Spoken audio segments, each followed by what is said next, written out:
नमस्कार दोस्तों, आज एक और पारिवारिक कहानी में मैं आपका स्वागत करती हूँ। आज की कहानी है दादाजी की अनोखी वसीयत संपूर्ण भाग। गर्ग मेंशन। हाँ, यही वह जगह है जहाँ पिछले कई दिनों से बड़ी हलचल हो रही है।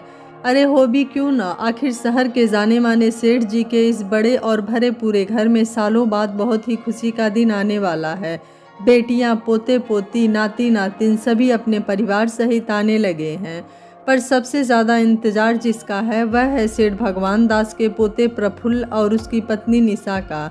चारों ओर हो हल्ला मचा हुआ है। कोई इवेंट मैनेजमेंट टीम से उलझा हुआ है तो कोई तोहफे के लिए बाजार भाग रहा है और कोई दादाजी की स्पेशल पोशाक के लिए टेलर मास्टर को निर्देशित कर रहा है।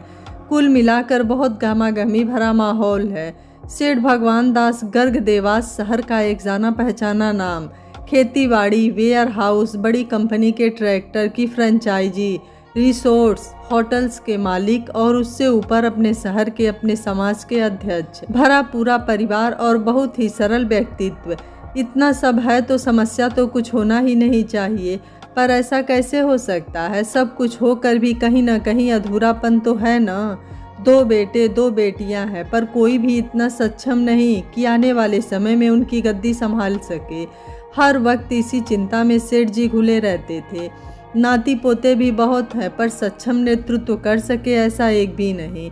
थोड़ी बहुत उम्मीद अपने सबसे छोटे बेटे के इकलौते बेटे प्रफुल्ल से थी, पर वह भी विदेश में ही बस गया था।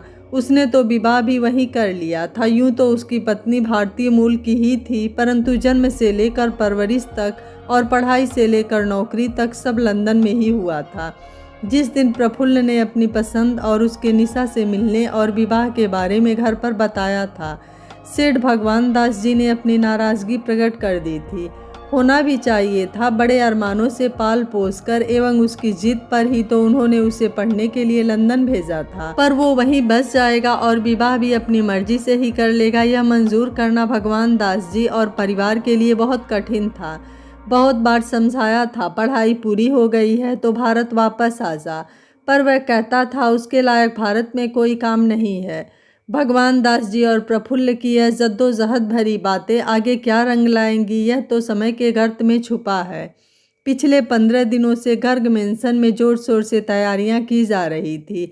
आखिर सभी को पापा जी और दादाजी को बताना था कि उन्होंने कितना अच्छा आयोजन किया है। दोनों बेटे कल्याण जी और संभव जी पैसा पानी की तरह बहा रहे थे। बहुएं भी कहाँ पीछे रहने वाली थी, उनको तो बहाना चाहिए बहती गंगा में हाथ धोने का। घर पर ही सुनार और बजाज को बुलवा कर गहने और साड़ियाँ पसंद हो रही थी। बड़ी बहू राधिका को तो कोई मतलब नहीं था, वह तो बस जैसे तैसे अपने दिन काट रही थी। बस अपने ससुर जी की खातिर वह इस घर में थी, वरना उसका दिल तो कब का टूट चुका था। ऐसी कौन सी बात है जो राधिका के दिल को चुभ रही थी, जबकि परिवार में बहुत एका है और सास ससुर का प्यार भी भरपूर है। छोटी बहू मनिका बड़ी चतुर थी। पढ़ी लिखी तो वह ज़्यादा नहीं थी, पर समझदारी बहुत ज़्यादा थी।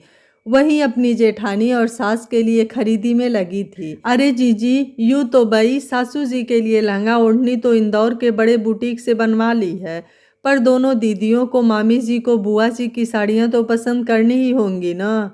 हाँ छोटी, तुम देख लो, मैं अपने कमरे में जा रही हूँ, राधिका अनमने मन से बोली। और अपनी बहू निशा के लिए कुछ ना लेना तुझे बहू? पीछे से आती भगवती देवी जी की आवाज़ से दोनों चौंक गई। मनिका बोली, वह सारी तैयारी तो पहले ही कर ली है भाई, अब वो महारानी साड़ी तो पहनेंगी नहीं, तो उसके लिए साड़ी लेकर क्या करेंगे? मैंने तो प्रफुल्ल से कह दिया है, वह जो भी पहने बस हमारा और पापा जी की इज्जत का ख्याल करके ही पहने। हाँ, मोनिका ने व्यंग से कहा। अरे जीजी, आप कहाँ चली, यहीं बैठो ज़रा। और मनिका ने उसका हाथ पकड़कर बैठा लिया और एक एक करके सभी की पसंद से साड़ियाँ पसंद हो गई। अपने पुश्तैनी सुनार से जो गहने बनवाए थे उसमें से 1-2 गहने भगवती जी को पसंद नहीं आ रहे थे। उन्होंने उनका डिज़ाइन बदलने को कहा। दद्दा, ये बाकड़ा देखो तो कितना पुराना सा दिख रहा है, इसका डिज़ाइन बदलना पड़ेगा, भगवती जी बोली। अरे सेठानी जी, सेठ जी ने ही तो पसंद किया था। आपको तो पता है कि हम तो पीढ़ियों से आपका ही नमक खा रहे हैं। सेठ जी का बोला तो पत्थर की लकीर होता है। मनिका बोली, दद्दा पापा जी से मैं बात कर लूँगी, आप तो बई को उनकी पसंद का ही बाकड़ा बनवा कर दो। और ये मेरी करधनी भी तो बहुत ढीली हो गई है, इस बार इसको भी छोटा कर दीजिए। अरे बहू जी, आप तो सालों से वैसी ही हो, ये नए कारीगर ने बनाई है। तो वह हंसा और सेठ जी का अंदर आना हुआ। क्या बात है रत्न सुनार, बहुत ठिठोली हो रही है। जैसे ही भगवान दास जी की आवाज़ कानों में पड़ी, रत्न सुनार तो सुट्ट हो गया। कुछ नहीं मालिक, वो तो गलती से मुँह से निकल गया। ठीक है, जो बहुएं बोल रही हैं वही डिजाइन बनवा दो, बोलकर सेठ जी अंदर अपने कमरे की ओर बढ़ने लगे। दोनों बहुएं और सास एक दूसरे का मुंह देख रही थी। उनको आश्चर्य हो रहा था कि पापा जी आज बिना ना नुकुर के मान कैसे गए।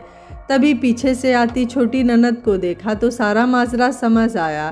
केतकी, राधिका और मनिका की छोटी ननद और भगवान दास जी की सिर चढ़ी बेटी, अपनी दोनों भाभियों की लाडली, वह जो बोल दे वह न हो ऐसा आज तक नहीं हुआ। बाहर लॉन में भी बैठक चल रही थी कि संभव के फोन पर बेटे प्रफुल्ल का कॉल आने लगा। संभव जी ने फोन उठाया। हेलो पापा, मैं और निशा दादाजी के जन्म दिवस से 2 दिन पहले ही पहुंच पाएंगे। इधर निशा को छुट्टी नहीं मिल रही है, बहुत मुश्किल से 2 हफ्ते बाद मिल पाई है। हम ब्रिटिश एयरवेज से आएंगे, प्रफुल्ल बता रहा था और संभव जी खुश होकर हाँ कर रहे थे। हाँ, आखिर इतना बड़ा आयोजन था। आने वाली 27 तारीख को सेठ भगवान दास जी का 75वां जन्मदिवस जो था, पूरे नगर को और आसपास के शहरों से एवं राजनीति से जुड़ी बड़ी बड़ी हस्तियों को जो निमंत्रण भेजा गया था। भगवान दास जी के दोनों बेटे राजनीति से ही जुड़े थे, परंतु सफलता और असफलता तो भाग्य में होती है, खासकर जब बात राजनीति की हो। बहुत प्रयास करने पर भी बहुत बड़ी सफलता नहीं मिली थी। छोटे बेटे संभव को तो 1-2 बार पार्टी की ओर से टिकट भी मिला था, परंतु हार का ही सामना करना पड़ा। पर राजनीति में तो हार भी भुनाई जा सकती है। आपको सहानुभूति, वंश या समाज के अध्यक्ष के बेटे होने का कुछ लाभ तो मिलता ही है।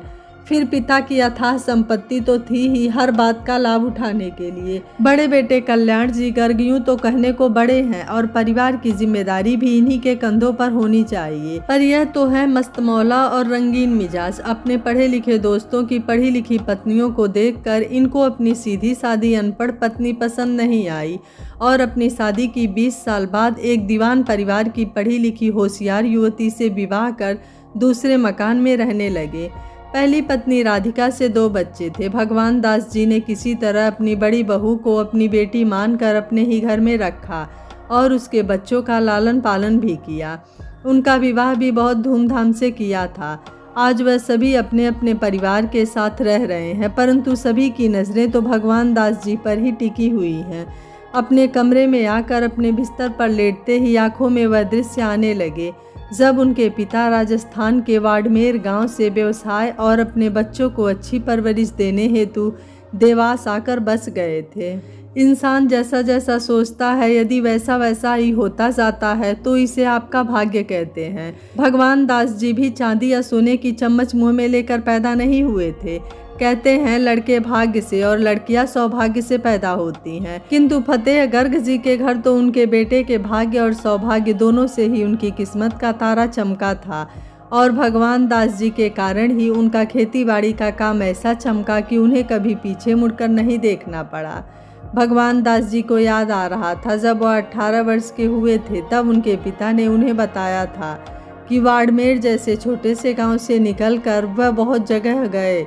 भारत को स्वतंत्रता नहीं मिली थी, तब बहुत डर रहता था कि कौन सा इलाका दूसरे देश में चला जाएगा। तब उनके पिता फतेह जी ऐसे ही घूमते फिरते देवास आ गए। कहने को उनके पास अपनी पत्नी इमरती देवी और एक बेटी कमली ही थी।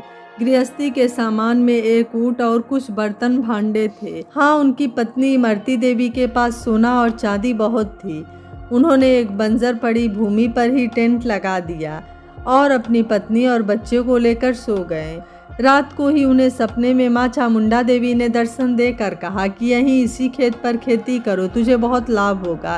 तब भगवान दास जी होने वाले थे और जैसे ही भगवान दास जी का जन्म हुआ, किस्मत ने अपना रंग दिखाना शुरू कर दिया। फतेह जी ने सबसे पहले तो उस ज़मीन के मालिक का पता किया। मालिक ने बताया वह बिना किसी रुपए पैसे के वह ज़मीन उनको देते हैं क्योंकि वह बंजर भूमि है। अगर इस पर उनको कोई सफलता मिलती है तो वह समझेंगे कि उन्होंने दान का पुण्य किया है। उन्होंने कुछ दिनों में अपनी पत्नी के कुछ गहने बेचकर खेती के उपकरण, हल, बैल, बीज खरीदे और फिर उसी बंजर भूमि पर दोनों पति पत्नी दिन रात मेहनत करके जैसे तैसे कुछ अनाज उगाने में सफल हुए। वह उतना ही था कि वह अपने परिवार का ही पेट भर पाता। पर यदि आपकी नियति सच्ची हो और मेहनत करने की अभिलाषा हो तो फिर समय भी आपके साथ हो ही जाता है। इधर फतेह गर्ग जी एक सफल किसान बन गए और वहीं पास में ही जमीन लेकर मकान बनवा लिया और दोनों बच्चों को पालने लगे। उस गांव में एक छोटा सा विद्यालय था, वहीं कमली और भगवान दास जी पढ़ने लगे। एक दिन मास्टर जी ने फतेह जी को बताया, मालिक, भगवान दास पढ़ने में बहुत होशियार हैं, इन्हें विदेश भेजकर पढ़ा लो, कसम से बहुत ही नाम करेंगे आपका। फतेह जी ने क्रोध में बोला, क्यों मास्टर, अपने देश में क्या पढ़ाई नहीं होती? और यहाँ इसको कोई डॉक्टर इंजीनियर तो बनाना नहीं है। किसान का बेटा है, किसान ही रहेगा, समझे? मास्टर जी कुछ नहीं बोले और चुपचाप चले गए। फतेह जी ने अपनी मेहनत और लगन से एक के बाद एक कई गांव खरीद लिए। उन्होंने रकम गिरवी रख कर ही बहुत सा धन जोड़ लिया था। पर फतेह सिंह जी अपना काम बहुत ही ईमानदारी से करते थे।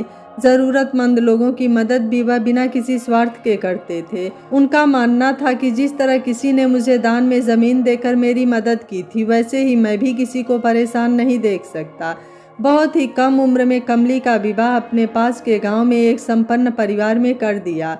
भगवान दास जी ने 5वीं पास की थी और उनका विवाह भगवती देवी से हो गया, परंतु गौना नहीं हुआ था। भगवान दास जी अपने पिता के बड़े ही लाड की संतान थे। भगवान दास जी की ऊंचाई 6 फीट, रंग सांवला और काठी कड़क थी। कारण था कि वह रोज वर्जिश करते थे। जब उन्होंने अपनी स्कूल की पढ़ाई पूरी की तब उन्होंने अपने पिता से बुलेट की मांग की और पिता ने तुरंत ही बुलेट दिलवा दी। बचपन से ही भगवान दास जी भी अपने पिता के साथ खेती करते थे। बड़े होने पर भगवान दास जी भी अपने पिता की ही तरह मदद करने में कभी पीछे नहीं हटते थे। गांव की बहुत सी गरीब बेटियों का उन्होंने स्वयं विवाह करवाया था। भगवान दास जी की पढ़ाई पूरी हुई भी नहीं थी कि उनको गौना करवाकर भगवती देवी को लाना पड़ा।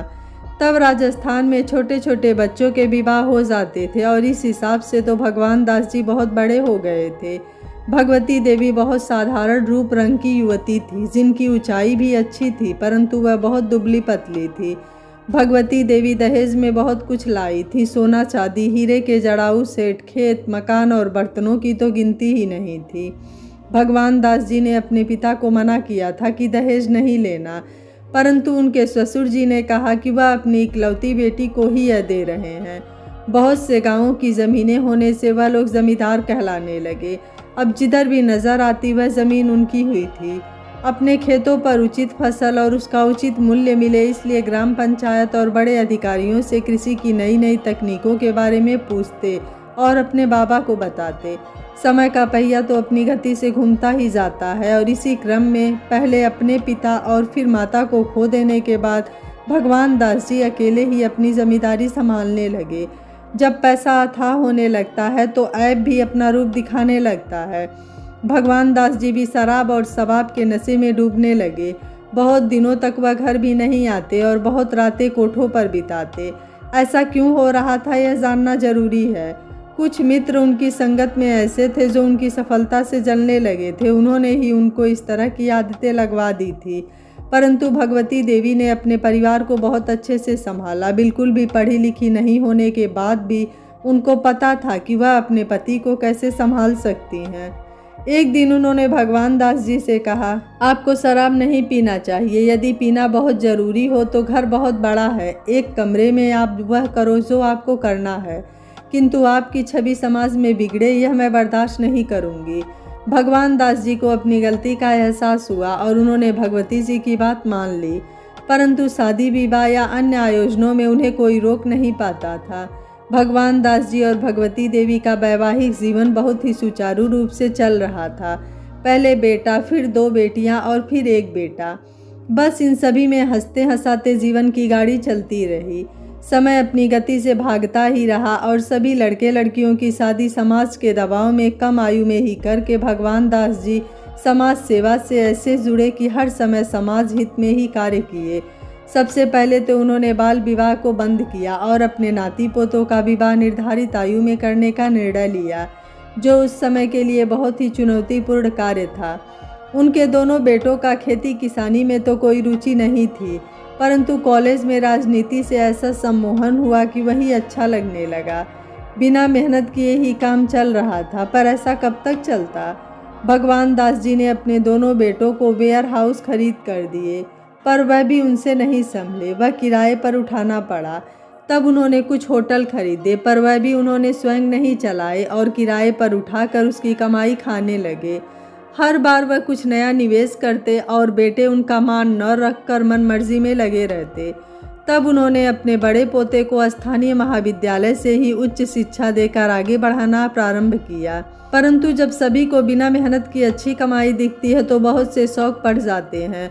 बड़े पोते अंकित ने क्रिकेट के प्रशिक्षण केंद्र खोल दिए। छोटे पोते रोहन को घुड़सवारी का शौक लग गया और बस उसी में सारा समय बिताने लगा। भगवान दास जी बहुत परेशान रहते थे कि एक उम्मीद की किरण थी उनका छोटा पोता प्रफुल्ल। प्रफुल्ल बहुत ही बुद्धिमान, पढ़ने में हमेशा अव्वल ही आता। संभव जी ने उसे शहर के सबसे बड़े विद्यालय से शिक्षा दिलवाई, जहां विदेश जाने के बहुत से मौके थे। और प्रफुल्ल ने एक दिन अपने दादाजी से कह ही दिया, दादाजी यहाँ का सारा काम तो पापा, बड़े पापा और भैया लोग संभाल ही रहे हैं, मैं लंदन से उच्च शिक्षा हेतु पढ़ाई करूँगा। भगवान दास जी ने बहुत समझाया, यहीं से पढ़ लो, यहाँ भी बहुत अच्छे संस्थान हैं जहाँ तुमको बहुत कुछ सीखने को मिलेगा। नहीं दादू, प्रफुल्ल जब बहुत लाड में होता तब अपने दादाजी से ऐसे ही बात करता था। वह बोला, आपका सारा व्यवसाय तो अच्छा चल रहा है, मैं आगे बढ़ाना चाहता हूँ, मैं आपके इस व्यवसाय को और आगे बढ़ा सकूँगा दादू। राजहट और बालहट के आगे तो सभी धराशायी हैं, तो भगवान दास जी भी कैसे अछूते रहते। उन्होंने प्रफुल्ल को लंदन भेज ही दिया। बहुत देर से उनका फ़ोन बज रहा था, पर वह इतनी गहरी सोच में डूबे थे कि फ़ोन की घंटी सुनाई ही नहीं दे रही थी। अचानक अपने सिर पर हाथ के दबाव को महसूस कर उन्होंने आंखें खोली तो देखा भगवती जी उनके सिरहाने बैठी थी। उन्होंने पत्नी का हाथ पकड़ा और बोले, भागो, अब सही समय आ गया है, मैं भी अब अपने दायित्वों से मुक्त होना चाहता हूँ। पत्नी बोली, यह कैसी बात कर रहे हैं जी, आप अभी तो हमें पड़पोते भी देखना है। उनकी आंखों में आंसू थे। अरे पगली, मरने नहीं वाला मैं, बस इन सब को उनके उत्तरदायित्व बताना चाहता हूँ। वह हंसते हुए बोले, इन सब को बताना है कि बिना मेहनत के कोई सफलता नहीं मिलती। आप क्या करने वाले हैं? भगवती देवी ने पूछा। समय आने दो, सब पता चल जाएगा, वह बोले और उनका फोन बजने लगा। गर्ग मेंशन बाहर से देखा जाए तो वास्तुकला की दृष्टि से साधारण सा दिखेगा, पर जैसे ही अंदर जाएंगे अद्भुत और अलौकिक प्रभाव दिखेगा। मुख्य द्वार से भवन तक चौड़ा पैदल रास्ता, जिसके दोनों ओर ताड़ के बड़े बड़े पेड़ लगे हैं। एक ओर तरड़ ताल और दूसरी ओर बड़ा सा उद्यान, चारों ओर महंगे फूलों की बागड़, सुगंधित वातावरण। ऐसा महसूस होता है जैसे मंदिर के शांत स्थान में प्रवेश किया हो। बीचों बीच एक फव्वारा जिसमें संगीत बजता रहता है। इसी जगह सभी ने मिलकर भगवान दास जी के जन्म दिवस का कार्यक्रम रखा है। वैसे तो सभी चाहते थे कि यह आयोजन नए रिसोर्ट में हो, पर चूंकि निशा पहली बार घर आ रही थी तो उसके गृह प्रवेश के लिए ही भगवती देवी और भगवान दास जी चाहते थे कि घर पर ही आयोजन हो। अंदर बड़े किंतु आधुनिक शयन कक्ष में भगवान दास जी किसी से फोन पर बात कर रहे थे। भगवती जी वहीं बैठी उनकी बातें सुन रही थी। दूसरी तरफ जो भी था उसको तो नहीं सुन पा रही थी, पर भगवान दास जी की बातों से इतना अंदाज़ा तो लग गया था कि बात वसीयत से संबंधित है। और जब उन्होंने सुना कि भगवान दास जी ने क्या निर्णय लिया है, तब से वह आने वाले तूफान की आशंका से डर गई थी। धीरे धीरे दिन बीत रहे थे और जन्म दिवस आने में 4 ही दिन शेष रह गए थे। सभी जोर शोर और जोश से लगे हुए थे। भगवान दास जी की बड़ी बेटी का विवाह भोपाल से 20 किलोमीटर दूर मंडीदीप में हुआ था। वहीं उनके दामाद सुधीर बंसल की तांबे के वायर बनाने की फैक्ट्री है। उनके एक बेटा है जो अपने पिता के साथ ही व्यवसाय में हाथ बटाता है। उसके भी 2 बच्चे हैं। एक बेटी है जिसका विवाह भोपाल के प्रशासनिक परिवार में हुआ है। भगवान दास जी आज भी बेटी को मायके से विदा करवा कर लाने की परंपरा को निभाते आ रहे हैं। इसी कारण अंकित और रोहन बुआ फूफा जी को लाने मंडीदीप जाते हैं। इधर गांव से भगवती जी की ननद कमली देवी को भी संभव जी ले आए हैं। ननद भाभी में बहुत ही गहरा रिश्ता है। कमली देवी ने ही भगवती को सास और ससुर दोनों का प्यार दिया था।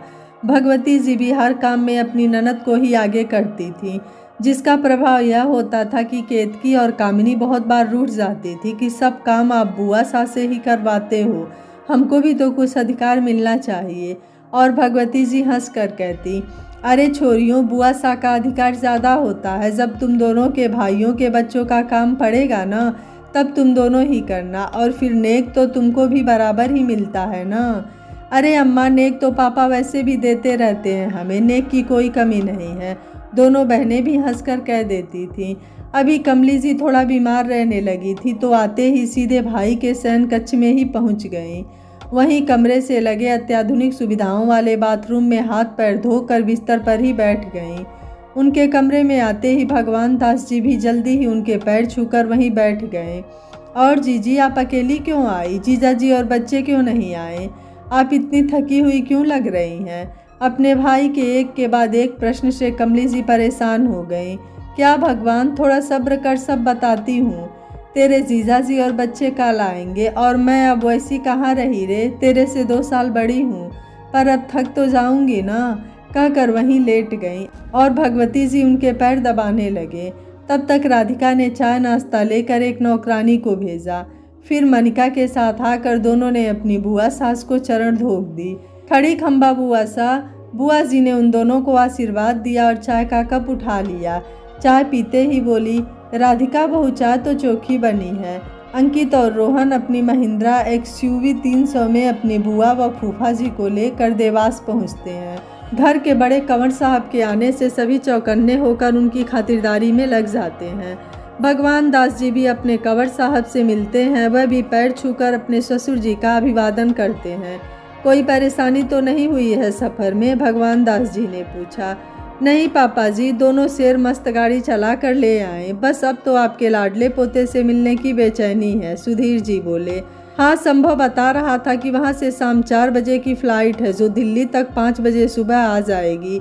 दिल्ली से उनका क्या कार्यक्रम है अभी नहीं पता। निशा को दिल्ली में कुछ खास काम है ऐसा पता चला है। कल शाम तक आएंगे दोनों, भगवान दास जी ने बताया। चलिए चलिए बड़े दादू, डीजे लग गया है, हम सभी तो बहुत नाच रहे हैं। 8-8 वर्ष की इति और मिति दौड़ती हुई आई और अपने परदादा जी को भगवान जी को बुलाती हैं। सभी को एक साथ देखकर शर्मा कर बड़ी दादी की गोद में बैठ जाती हैं। धीरे धीरे घर के सभी सदस्यों का आना शुरू हो गया है और जन्मोत्सव का माहौल गरमाने लगा है। भगवान दास जी के घर में पड़पोतियों की बहार है। जहाँ लोग लड़कियों के जन्म पर या होने से पहले दुख मनाते हैं, वहीं भगवान दास जी ने तो हर पड़पोती के जन्म पर करोड़ों खर्च कर दिए थे। पर भगवती देवी हर पुरानी विचारधारा की मान्यता कारण एक पड़पोते की आस लगाए बैठी हैं। उनका मानना है कि पड़पोते से ही स्वर्ग नसैनी प्राप्त होती है, परंतु भगवान दास जी का मानना है कि दोनों बराबर हैं। दोनों को गोदी में उठाते हुए भगवान दास जी बोले, चलो हमारी लाडो को नाचते हुए हम भी देखेंगे, चलो सभी लॉन में आ जाओ, बोलकर सुधीर जी को अपने साथ लेकर चले गए। उद्यान में बच्चे मस्ती कर रहे हैं और सभी बड़े आपस में बातचीत करते हुए भोजन का आनंद उठा रहे हैं। भगवान दास जी एक कोने में खड़े कहीं बात कर रहे थे जिसे कोई सुन नहीं पा रहा था। हर सिक्के के 2 पहलू होते ही हैं। भगवान दास जी यूं तो सारे समाज और परिवार को न सिर्फ पालनहार थे वरन दृढ़ता से हर जिम्मेदारी उठाते थे, पर एक पहलू ऐसा था जिसे केवल एक ही व्यक्ति जानता था और वह था प्रफुल्ल। भगवान दास जी ने फ़ोन पर पूछा, जो सामान मंगवाया था वह लेकर आ रहा है ना? दूसरी ओर से जो बोला गया उससे ऐसा लग रहा था कि सारा काम सुचारू रूप से हो गया है। मनिका, राधिका, कामिनी और केतकी बैठकर बात कर ही रही थी कि संगीता आ जाती है। राधिका उठकर जाने लगती है कि मनिका उसे रोक लेती है। संगीता बहुत पढ़ी लिखी महिला है, परंतु गर्ग मेंशन में आते ही वह बड़े कायदे करती है। ऐसे तो भगवान दास जी ने ही उसको घर आने की इजाज़त दी है, पर वह अपनी नंदों और देवरानी के साथ संतुलन नहीं बैठा पाती। वह उठकर भगवती जी और बुआ जी के पास बैठ जाती है। माता पिता तो हर बच्चे की अच्छी और बुरी हर बात में साथ देते हैं, क्योंकि घर की बात घर में ही रहे तो अच्छा है। समाज तो बैठा ही है बातें बनाने के लिए। मनिका से रहा नहीं जाता, वह बोलती है, यह भाभी जी ही कम थी क्या अपनी पढ़ाई का रौब दिखाने को, जो प्रफुल्ल ने और कसर पूरी कर दी है। यह तो यहाँ सिर भी ढक लेती हैं, वह तो जाने जींस पहनकर ही न आ जाए। राधिका बोली, वह तो पूरे समय लंदन में ही पढ़ी बढ़ी है, तो उसे क्या पता होंगे भारतीय कायदे। कामिनी बोली, प्रफुल्ल से बात हुई क्या किसी की, कैसा है वह? उस लड़की को तो सब कुछ नए सिरे से समझाना भी तो आसान नहीं होगा। केतकी भी कहाँ चुप रहने वाली थी, उसने भी आग में घी का काम करते हुए बोला, अरे वह क्या सीखेगी भाभी साहब, सब कुछ सीख कर ही आ रही है, और अंग्रेजी मैम है, प्रफुल्ल तो देखते ही फिसल गया होगा, कहते हुए हंस दी। इधर यह सब अपनी खिचड़ी पका रही थी, उधर लंदन शहर में एक बड़े से घर के अंदर एक सुकोमल नाजुक अंगों वाली लड़की, जिसको एक बार देख लो तो नजर ही न हटे। आंखों की पुतलियां ऐसी जैसे गहरी नीली झील, रंग गुलाबी और होठ गुलाब की पंखुड़ियां, लंबाई करीब 5 फुट 8 इंच, छरहरा बदन, चेहरा इतना मासूम कि उम्र का अंदाज़ा ही नहीं लगा सकता कोई।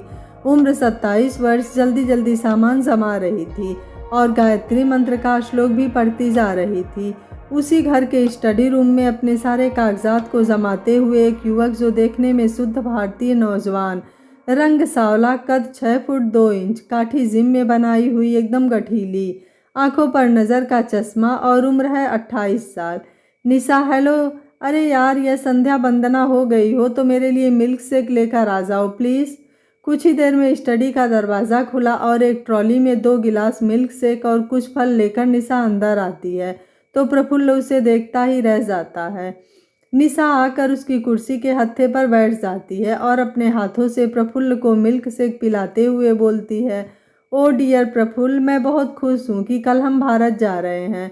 प्रफुल्ल उसे पूछता है, तुम तैयार हो मेरे पारंपरिक भारतीय परिवार में जाने के लिए? निशा बोली, अब वह हमारा परिवार है, हम दोनों ने इसीलिए विवाह किया है। मैं भारत में समय बिताना चाहती हूँ, मैं अपनी कंट्री को तुम्हारे साथ देखना चाहती हूँ, तुम्हारे परिवार को जानना और समझना चाहती हूँ। अपनी मिट्टी अपनी ही होती है, मैं उसकी सुगंध से महकना चाहती हूँ। परंतु तुमको पता है न, वहाँ हमसे कोई प्रसन्न नहीं है, प्रफुल्ल ने पूछा। वह तब की बात थी, अब तो कोई है जो मेरा बेसब्री से इंतजार कर रहा है। निशा संदेहास्पद हंसी से मुस्कुराई। प्रफुल्ल ने जब उसे प्रश्न पूछने के लिए मुंह खोला तो निशा ने चुहल करते हुए उसके होठों पर अपनी उंगली रखते हुए कहा, सब्र रखिए, समय आने पर सब पता चल जाएगा स्वीटू। प्रफुल्ल ने निशा को अपनी गोद में बिठा लिया और दोनों बाहें उसके गले में डालकर माथे से माथा टिका दिया। दोनों कुछ देर ऐसे ही बैठे रहे। ऐसा रोज ही होता है। निशा का जन्म भले ही लंदन में हुआ हो, परंतु उसके पिता भारतीय हैं। वह लगभग 40 वर्षों से लंदन में रह रहे हैं। पहले उनकी पढ़ाई, फिर व्यवसाय और फिर विवाह, सब लंदन में ही हुआ था। वर्तमान में उनका रत्नों और रत्न जड़ित जेवरों को बनाने और बेचने का काम है, जो अंतर्राष्ट्रीय स्तर पर प्रदर्शनियों के माध्यम से बेचे जाते हैं। निशा उनकी इकलौती संतान है। निशा की माँ पीढ़ियों से लंदन में बसे भारतीय परिवार की बेटी है। निशा की पूरी परवरिश भारतीय संस्कारों से हुई है, क्योंकि जब उसकी परदादी और परदादा जी विवाह कर लंदन में स्थापित हुए थे, तब भारतीय संस्कृति और संस्कारों को भूलकर विदेशी रंग में रंग गई थी। वहाँ की चकाचौंध में ऐसे डूबे कि भारत से उनका संपर्क टूट गया। और धन की मदहोशी तब टूटी जब उनकी बेटी निशा की बुआ दादी का संबंध कहीं नहीं हो पाया और वह घर छोड़कर चली गईं। यह सदमा बहुत बड़ा था, इसलिए जब निशा की दादी ने उनके घर में कदम रखा, तब परदादी ने उनको सभी भारतीय त्यौहार, संस्कार और सारी भारतीय बातें मनाने हेतु प्रेरित किया। तभी निशा के दादाजी ने वहां भारतीय मंदिर की स्थापना करवाई और वहां रहने वाले भारतीय परिवारों का एक समूह बनाया। आज भी वही समूह जागरूक है और भारतीयों को अपना छोटा सा समाज है। प्रातःकाल प्रतिदिन श्री कृष्ण राधा की सेवा से लेकर शाम की संध्या वंदना तक सब कुछ आता है निशा को। उसकी दादी ने ही उसे संस्कृत के श्लोक, रामायण और महाभारत की सारी कहानियाँ सुना रखी है। यही कारण था कि जब कॉलेज में पहली बार प्रफुल्ल के भारतीय स्वरूप को देखा था, तभी निशा उस पर मोहित हो चुकी थी। इंदौर के जिस विद्यालय से प्रफुल्ल पढ़ा था, वहाँ से उसे बार बार अलग अलग देशों में घूमने का मौका मिला। शिक्षा विनिमय के तहत वह 6 माह तक लंदन भी रहा था और कैम्ब्रिज की पढ़ाई उसने वहाँ भी की थी। यही कारण था कि प्रफुल्ल लंदन में बहुत आसानी से समायोजित हो गया था। 5 साल कॉलेज में और 3 साल अनुसंधान के बाद 2 वर्ष से अपने दादाजी का व्यवसाय लंदन में संभाल रहा था, जिसकी जानकारी भगवान दास जी और प्रफुल्ल के अलावा किसी को नहीं पता है। यही कारण है कि प्रफुल्ल और दादाजी की बातें क्या होती है यह कोई नहीं जानता। निशा और प्रफुल्ल की पहली मुलाकात आम प्रेमियों की तरह ही हुई थी। फ्रेशर पार्टी में सभी को अपनी पसंद का कार्य करने को मिला और निशा ने संस्कृत के श्लोक नैनम छिन्दन्ति शस्त्राणि नैनम दहति पावकः न चैनम क्लेदयन्त्यापो न शोषयति मारुतः सुनाकर सभी को चौंका दिया था। प्रफुल्ल ने गिटार पर वेस्टर्न शास्त्रीय संगीत की मधुर धुन बजाई और दोनों एक दूसरे को आकर्षित करने में सफल हुए। निशा और प्रफुल्ल रोज नहीं मिल पाते थे क्योंकि दोनों की पढ़ाई अलग अलग थी। निशा लॉ और प्रफुल्ल व्यवसाय के गुण सीख रहे थे, केवल वीकेंड पर दोनों मिलते थे। प्रफुल्ल को जब पता चला कि यहाँ भारतीय मंदिर है तब उसने भी वहीं पास में ही घर ले लिया था। मंदिर के समारोह में भी दोनों का मिलना होता था और प्रफुल्ल निशा से प्रभावित हुए बिना नहीं रहा।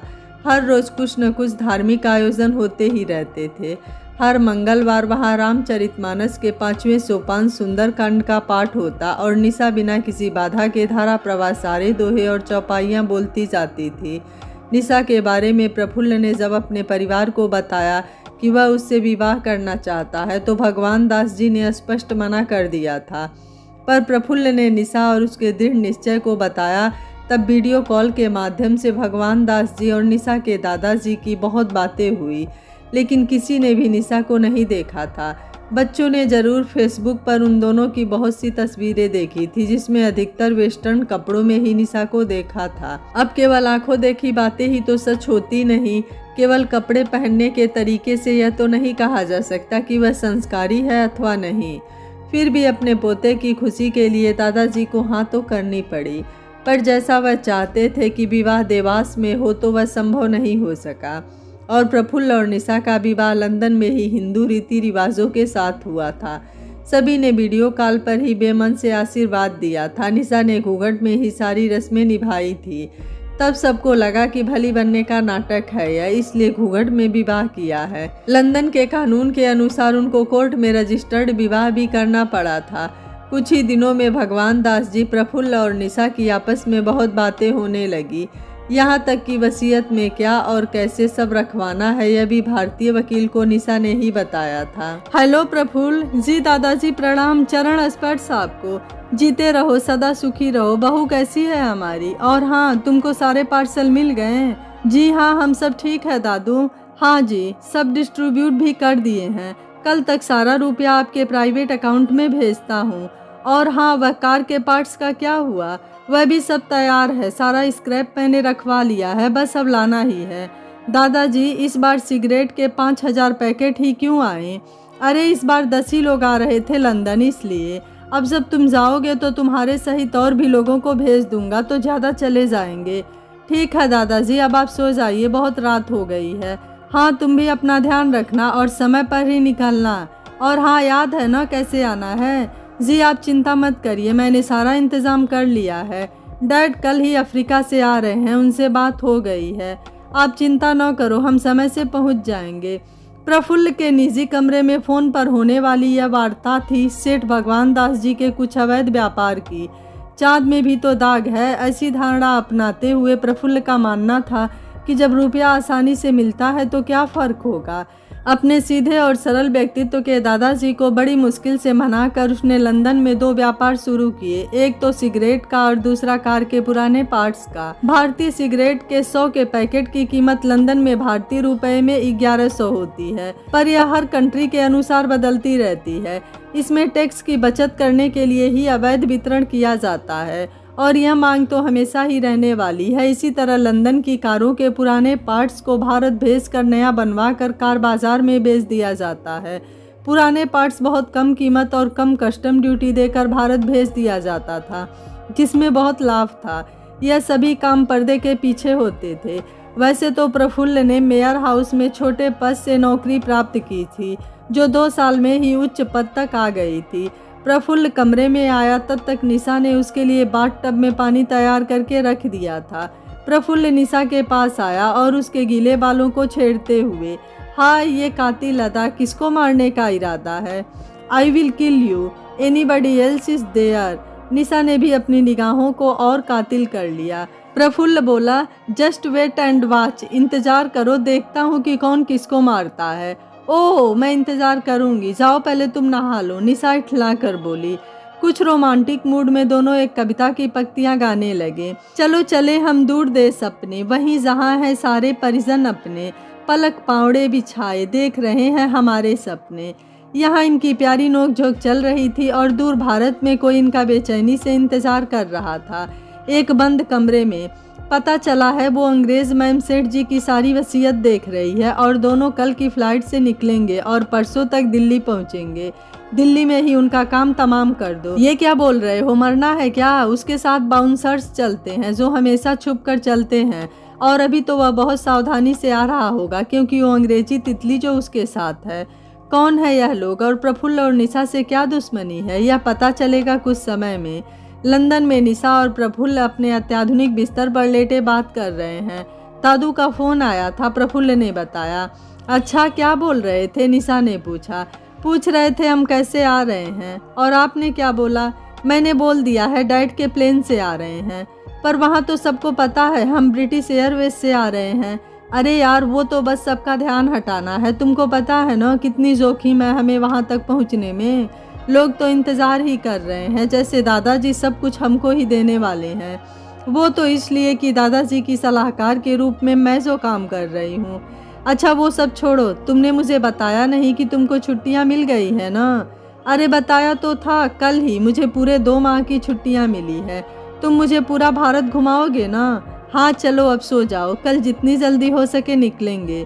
हाँ डैड भी आ जाएंगे अल सुबह ही। अगले दिन जैसे ही निशा के डैड आए, उन्होंने निशा और पूरे परिवार को देने के लिए उपहारों के साथ निशा के लिए बनवाए 9 रत्नों के जड़ाऊ जेवर विशेष रूप से प्रफुल्ल को ही रखने के लिए दिए। निशा की विशेष आउटफिट और जेवरों का एक बड़ा बॉक्स भी था। सुबह सुबह ही वह अपने ससुर के प्राइवेट प्लेन से भारत के लिए निकल गए। निशा का एक नया सफ़र हो चुका था शुरू। वह ऐसी जगह जा रही थी जहां प्रफुल्ल के अलावा उसे कोई नहीं जानता था, परंतु उसे पूरा विश्वास था कि जब सब उससे मिलेंगे तब सब ठीक होगा। 10 घंटे के सफ़र के बाद निशा और प्रफुल्ल इंदौर एयरपोर्ट पर उतरे, जहां से उन्हें प्राइवेट निकासी से निकालकर सेठ भगवान दास जी के निजी और गुप्त आवास पर पहुंचा दिया गया। उस स्थान के बारे में किसी को भी जानकारी नहीं थी। भारत में रात के 8 बज रहे थे जब वह वहां पहुंचे। कुछ ही समय में वहां 3 गाड़ियां आई और जिसमें सेठ जी और उनके विश्वासपात्र सदस्य थे। भगवती देवी भी भगवान दास जी के हर सुख दुख की भागीदार थीं और अपने सबसे छोटी पौत्र बहू को देखने की उत्सुकता में ही अपने पति देव के संग वहां पहुंची थी। जब वह घर में भगवान दास जी से उनके साथ जाने की जिद कर रही थी, तब सेठ जी ने उनसे पूछा था, तुमको कोई परेशानी तो नहीं होगी ना अगर वह पश्चिमी पोशाक में होगी तो? भगवती जी बोली, अब तो वह जिस भी रूप में मेरे सामने आएगी उसे स्वीकार ही करना होगा, बस आप तो मुझे ले चलो। सेठ जी बोले, किंतु अभी तक किसी को पता नहीं है कि वह भारत आ गए हैं। अरे भारत क्या, इंदौर आ गए हैं। कोई बात नहीं, आपके हर राज में पिछले 57 वर्षों से साथ हूँ मैं, तब आज कैसे कोई जान लेगा जी? मैं तो चलूँगी, अपने घर की कोई महिला तो होना चाहिए ना वहाँ। वह अकेली ही आई है, उसके घर से उसकी मम्मी आती तो मैं नहीं जाती, और मुझे पता है आप मेरे अलावा और किसी को लेकर भी नहीं जाएंगे वहाँ। जैसे ही वह लोग वहाँ पहुँचे तब तक प्रफुल्ल और निशा भारतीय परिधानों में तैयार हो चुके थे, जिसके लिए सारे इंतजाम पहले से ही किए जा चुके थे। निशा ने गुलाबी रंग की प्योर जॉर्जेट की राजस्थानी पोशाक पहनी थी, जिस पर चूड़े और नवरत्न के जड़ाऊ रखड़ी, बाकड़ा, जड़ाऊ गलबंद, सीताहार, गोखरू, कंकड़, कर्णफूल, पायल और राजस्थान में पहने जाने वाली 3 कड़ी के बिछुए। प्रफुल्ल ने सिल्क की धोती और जरी के काम का कुर्ता पहना था। यह निशा की ही इच्छा थी कि जब वह पहली बार अपनी ससुराल के किसी भी सदस्य से मिले तो पूरी राजस्थानी परंपरा के अनुसार ही मिले। उसने पिछले कई महीनों से यह सारी तैयारी उसके पापा और बहुत से अलग अलग डिज़ाइनरों के सहयोग से की थी। यहाँ जब पार्लर से आई मेकअप आर्टिस्ट ने उसे देखा तो ठगी सी रह गई थी, और जब निशा की पसंद देखी तो बस आश्चर्यचकित रह गई थी। जैसे ही दादाजी और दादी जी अंदर आए, वह तो दोनों को देखकर एक पल को तो स्तब्ध ही रह गए। दादाजी तो प्रफुल्ल से मिले, पर दादी तो अपनी रानी पद्मिनी सी पौत्र दुल्हन को देखकर अपने को रोक ही नहीं पाई, और जैसे ही आगे बढ़ी निशा ने झुककर पैर छुए। दादी तो गदगद हो गई और उसके सर पर हाथ रखकर आशीर्वाद दिया। सदा सौभाग्यवती भव, आयुष्मती भव। बड़े बुजुर्गों को तो बस जरा सा आदर सम्मान मिल जाए और क्या चाहिए। दोनों ने पहली मुँह दिखाई में ही हीरे के कंगन दिए जो उन्होंने सभी बहुओं को दिए थे। दादा पोते तो अपने व्यवसाय की बातों में लग गए और दादी बहू की लाड प्यार की बातें चलने लगी। निशा ने दादाजी को बताया कि डैड ने उपहारों में जो सामान भेजा है वह अंदर रखवाया है। भगवती जी बोली, इन सब की ज़रूरत नहीं थी बेटा। निशा बोली, क्यों नहीं थी? आप सभी का सम्मान करना तो मेरे परिवार का दायित्व था दादी जी। बात करते हुए ही सभी ने खाना खाया और देर रात तक बातें करते हुए समय का पता ही नहीं चला। तब भगवान दास जी ने कहा, तुम लोग तब तक यहीं रहोगे जब तक मैं स्वयं तुमको लेने न आऊँ। मुझे देखना है कौन है जो तुम्हारे आने से बहुत परेशान है। दिल्ली भी खबर भेज दी है, संभव ने भी बात की है। परेशान मत होना और आराम से सोना, यहाँ सब अपने ही लोग हैं। प्रफुल्ल और निशा ने दोनों के पैर छूकर विदा किया। भगवान दास जी और भगवती देवी जी के जाने के बाद ही प्रफुल्ल ने किसी को फोन लगाया, पता करने के लिए कि कौन है जिसको उसके भारत आने से परेशानी हुई है और क्यों। प्रफुल्ल को याद नहीं आ रहा था कि पिछले 10 वर्षों से उसका भारत में किसी से कोई झगड़ा हुआ हो या उसने किसी का कोई बुरा किया हो। निशा ने नाइट ड्रेस पहन ली थी और प्रफुल्ल के स्नान का पानी भी रख दिया था। उसको तो अपना सारा काम स्वयं ही करने की आदत थी। बचपन से ही उसने अपने यहाँ कोई नौकर नहीं देखा था, परंतु जब से यहाँ आई है आगे पीछे नौकरों की फौज देखकर उसे बहुत अजीब लग रहा था। वह तो दादाजी और दादी जी के जाने के बाद खाने की मेज से सारे बर्तन उठाकर स्वयं ही ले जाने लगी थी। तब रामचरण काका ने बताया, बहू रानी, यहाँ आपको कोई काम नहीं करना है। अगर घर के किसी भी सदस्य ने आपको काम करते देख लिया ना तो हम सभी की सामत आ जाएगी। निशा ने उनसे कहा, पर काका मुझे तो सारा काम स्वयं ही करना अच्छा लगता है। हमारे यहाँ नौकर नहीं मिलते इतने आसानी से। पर बहू जी आपको कोई काम नहीं करना है बस, रामचरण ने कहा। पर काका मेरे और प्रफुल्ल के कमरे के अंदर मैं अपने काम स्वयं ही करूँगी, निशा ने भी कहा। सारे नौकर और नौकरानी निशा को हिंदी में स्पष्ट बात करते देखकर आश्चर्य हो रहे थे। सभी दबे मुँह से बात कर रहे थे। देखो तो लगती तो परी सी है, अंग्रेजी मैम है।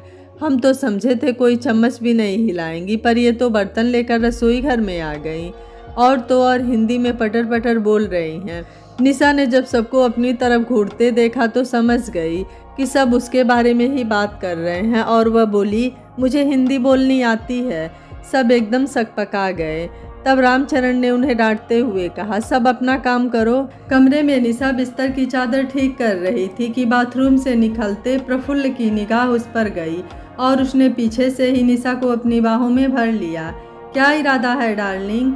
निशा उसकी मजबूत बाहों में कसमसाई और बोली, मुझे छोड़ो तो मैं बताऊं क्या इरादा है। हम हनीमूनर नहीं हैं, प्रफुल्ल बोला। अभी तो हम अकेले हैं तो यहाँ तो हमें हर तरह की छूट है। जब गर्ग मेंशन में चले जाएंगे तब तुम बन जाना लाजवंती।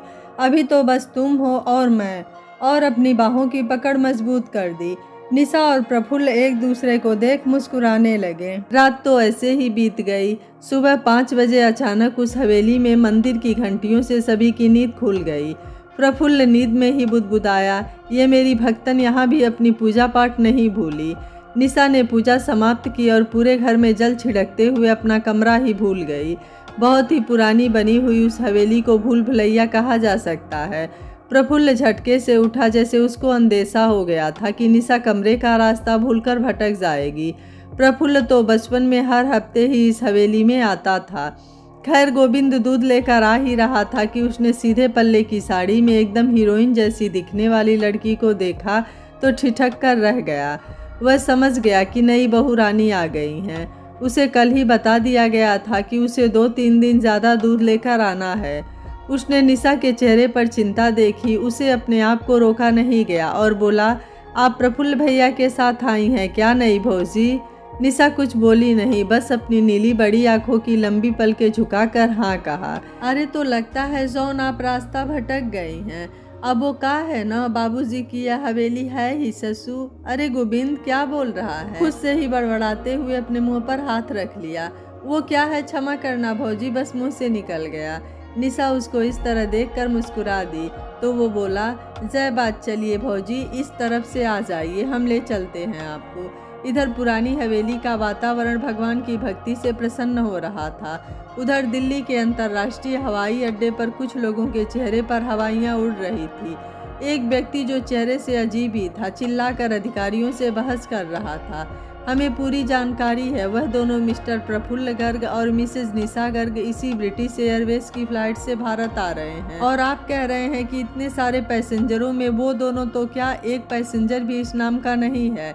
अरे आप ध्यान से देखिए, हमें पक्की खबर है, नौकरी चली जाएगी आपकी। और दिल्ली के अंतर्राष्ट्रीय हवाई अड्डे के अधिकारियों का कहना था, सर हमने 3-4 बार पूरी तालिका जांच ली है, यह दोनों नाम है ही नहीं। तभी उस व्यक्ति के फ़ोन पर मैसेज आया, वह दोनों इंदौर पहुंच चुके हैं, आप लोग वापस आ जाओ। वह आदमी गुस्से से पैर ठोकते हुए एक भद्दी सी गाली देते हुए अपना फ़ोन बंद कर देता है। आज तो बच गए हो प्रफुल्ल बाबू, पर हम भी देखते हैं कब तक खैर मनाते हो। वह इतना बोलकर पीछे मुड़ा ही था कि पीछे से पुलिस को अपनी ओर आते देखकर भागने की कोशिश करने लगा, परंतु जल्दी ही वह पुलिस वालों के द्वारा पकड़ा गया। रात को हवेली से गर्ग मेंशन पहुंचते ही भगवान दास जी ने सभी पुरुषों को घर के बड़े हॉल में इकट्ठा होने को कहा था। पापा जी कुछ गुस्से में हैं, यह जानकर सारी बहू बेटियां और बच्चे डर गए थे, पर भगवती जी ने सबको अपने अपने कमरे में जाने को कहा और वह सभी सो जाएं यह आदेश भी दिया और स्वयं भी कमली जी के साथ अपने कमरे में चली गईं। कमली जी बोली, क्या बात है भागो, भगवान इतने गुस्से में क्यों है? और तुम लोग गए कहाँ थे? हम सब इंदौर गए थे जीजी, खजराना गणेश मंदिर में प्रसाद बंटवाना था, भगवती जी बोली। अरे पर वहाँ तो कल सबको जाना था न, जब प्रफुल्ल अपनी लाड़ी के साथ आता तब, कमली जी ने पूछा। हाँ तब भी चले जाएंगे, पर अभी तो इनको पता चला है कि प्रफुल्ल और निशा की जान को खतरा है। काका क्या? कमली देवी जी बहुत जोर से चीखी तो भगवती देवी ने उनके मुंह पर उंगली रख दी। दीदी धीरे, अभी यहाँ किसी महिला को कुछ नहीं बताना है। उधर बड़े हॉल में जैसे ही सब पुरुष सदस्य इकट्ठा हुए, भगवान दास जी ने कड़क स्वर में पूछा, किसको किसको लगता है कि मैं अपनी सारी जायदाद और संपत्ति का इकलौता वारिस प्रफुल्ल को बनाने वाला हूँ? आज सभी ईमानदारी से जवाब देंगे, वरना यदि मुझे बाद में पता चला तो वह शख्स अपनी जान से जा सकता है। उन्होंने सभी के चेहरे को ध्यान से देखा। इतने सालों की अनुभवी आंखें और उनकी बुद्धि से या चेहरे पर आते जाते भाव से ही समझ जाते थे कि किसी के चेहरे पर कैसे भाव आ जा रहे हैं। सभी एक साथ ही बोले, हमें ऐसा बिल्कुल भी नहीं लगता, हम सभी बहुत अच्छे से जानते हैं कि आपने हम सभी का हमेशा साथ दिया है। अंकित बोला, क्या बात है दादाजी, आप अपने जन्मदिन से 3 दिन पहले हम सभी से ऐसा क्यों पूछ रहे हैं, जबकि वकील अंकल के साथ आपकी हर बैठक में मैं, रोहन चाचा और निशा तो हमेशा ही रहे हैं। अब निशा वर्चुअली रहती है और वह आपसे घूंघट करने की वजह से कभी सामने नहीं आई, हमेशा वीडियो बंद ही रखा, पर रही तो है ना। कल्याण जी को देखकर भगवान दास जी को लगा कि वह कुछ परेशान है। उन्होंने कल्याण जी से पूछा, क्यों कालू, तुमको क्या लगता है? कल्याण जी बोले, पापा जी मुझे यह सब तो नहीं लगता कि आप केवल प्रफुल्ल को ही सब दे देंगे, पर हाँ यह ज़रूर लगता है कि मेरा हिस्सा तो कम ही होगा। तुमको यह किस बात से लगता है? भगवान दास जी ने पूछा। क्योंकि वकील साहब के साथ आपने एक भी बैठक में मुझे शामिल नहीं किया, और वह कल की आई विदेशी मैम जिसे आपने देखा भी नहीं है, वह आपकी मुख्य सलाहकार बन गई। कल्याण जी चिढ़कर बोले, ओ तो इसलिए तुमने अपने साथियों के साथ मिलकर प्रफुल्ल और निशा को मरवाने की योजना बना ली है ना? भगवान दास जी चिल्लाए। वाह, यही शिक्षा और संस्कार दिए थे मैंने तुमको। वह गुस्से से तमतमा रहे थे, जैसे जोर का बिजली का करंट लग गया हो, और कल्याण जी तो उछल ही गए। छी छी पापा जी, राम राम, ये आप क्या बोल रहे हैं? इतना घिनौना काम यदि मैंने सपने में भी सोचा भी होता तो क्या मैं यहाँ होता? कल्याण जी और संभव जी में बहुत बहस हुई, जिसे शांत किया कामिनी के दामाद एसीपी चयन ने। उसने कहा, बड़े नाना जी आप पहले पूरी बात बताएं कि आखिर आपको कैसे पता चला कि भारत में किसी की ऐसी भी योजना हो सकती है। तब भगवान दास जी ने उनके अति विशिष्ट जासूस से फ़ोन पर हुई बात की रिकॉर्डिंग सुना दी, जिसमें साफ साफ सुनाई दे रहा था कि दिल्ली के अंतर्राष्ट्रीय हवाई अड्डे पर निशा व प्रफुल्ल पर या तो हमला होगा या उनका अपहरण। सभी के चेहरे पर चिंता की लकीरें उभर आई और चयन ने पहले अपने पापा से बात की और फिर श्री रामचंद्र गोयल जी, जो भोपाल के आईजी थे, उनको दिल्ली फ़ोन कर वहां की स्थानीय पुलिस को सूचित किया और अपने सभी प्रबुद्ध संबंधों से बात करके भगवान दास जी को आश्वस्त किया कि कल हवाई अड्डे पर ऐसा कुछ नहीं होगा। गर्ग मेंशन में रात भर किसी को भी नींद नहीं आई। सभी ने बहुत बार प्रफुल्ल को फ़ोन लगाया पर किसी को भी उसका कोई जवाब नहीं मिल रहा था। संभव जी और मनिका की तो हालत खराब हो गई थी।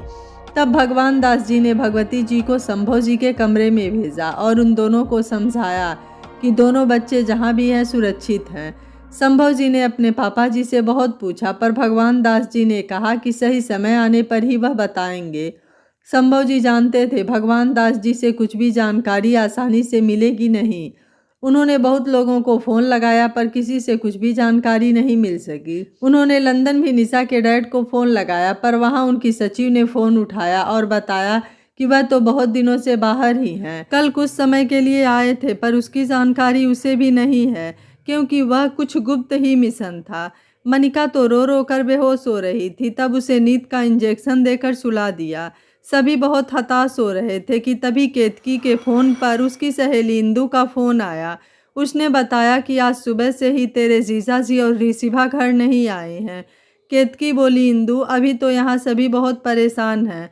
पापा जी और मम्मी जी जब से इंदौर से लौट कर आए हैं पता नहीं क्या चल रहा है, सब बहुत गुस्से में हैं। मैं भी अपने कमरे में ही बंद हूँ, किसी को भी बाहर जाने की इजाज़त नहीं है। मैं सुबह ही कुछ मदद कर पाऊंगी। अभी तुम पुलिस में एफआईआर करवा दो। इंदू ने भी फोन काट दिया। केतकी और इंदू बचपन की सहेलियां हैं। दोनों का विवाह भी एक साथ ही हुआ था। केतकी इंदौर के नामी भवन निर्माण कंपनी कंसल कंस्ट्रक्शन के मालिक दीपक जी के सबसे छोटे बेटे रौनक जी से विवाह बंधन में बंधी है। रौनक जी भी अपने पापा के साथ भवन निर्माण का कार्य संभालते हैं। इंदू का विवाह नामी कार शोरूम के मालिक अनुज वर्मा जी के साथ हुआ है। रौनक जी और अनुज जी भी मित्र हैं पर केतकी और इंदू की दोस्ती बहुत गहरी है। इंदू केतकी से बड़ी है इसलिए केतकी अनुज को जीजा जी कहती है। केतकी के एक ही बेटी है परंतु इंदू के 3 बच्चे हैं जिसमें ऋषिभा सबसे छोटी है। ऋषिभा भी इंदौर के इसी विद्यालय में पढ़ी है जहाँ प्रफुल्ल पढ़ा है पर ऋषिभा प्रफुल्ल से 1 वर्ष जूनियर थी। पर उस विद्यालय में जब शिक्षा विनिमय कार्यक्रम होते थे तब हर कक्षा के विद्यार्थियों को सम्मानित किया जाता था। ऋषिभा का आकर्षण प्रफुल्ल के प्रति कब बढ़ गया उसे पता ही नहीं चला। उसने बहुत बार प्रफुल्ल से कहा भी कि वह उसे पसंद करती है पर प्रफुल्ल ने कभी ध्यान नहीं दिया। प्रफुल्ल का संस्कारी मन भारतीय छवि की लड़की ढूंढता था और ऋषिभा सबसे छोटी थी तो लाड प्यार में बिगड़कर झूठी विदेशी शान में छोटी उम्र से ही पब्स, हुक्का, कैफे आदि जैसे सभी तरह के शौक रखना अपनी शान समझती थी। प्रफुल्ल लंदन पढ़ने गया तब अनुज जी ऋषिभा को भी लंदन भेजना चाहते थे परंतु वहां के विश्वविद्यालय में प्रवेश लायक नंबर नहीं आने के कारण ऋषिभा ने पूना के सिम्बायोसिस विश्वविद्यालय से MBA किया और एक बहुराष्ट्रीय कंपनी में काम करने लगी। पर वह प्रफुल्ल को कभी भूल नहीं पाई थी और उसे पाने का जुनून इतना बढ़ गया कि जब उसे पता चला कि प्रफुल्ल भारतीय मूल की निशा से विवाह कर रहा है तो उसने बहुत हंगामा किया। अपनी इकलौती बेटी को इस तरह परेशान देखकर अनुज जी ने भगवान दास जी से बात की। भगवान दास जी ने प्रफुल्ल को बहुत मनाने की कोशिश की। तब प्रफुल्ल ने बस इतना ही कहा, दादाजी निशा और रिमिशा में ज़मीन आसमान का अंतर है। वह भारत में रहकर भी विदेशी विचारधारा को मानती है और निशा उसके विपरीत लंदन में रहकर भी हमारी संस्कृति संस्कारों को अपनाकर उसका पालन भी करती है।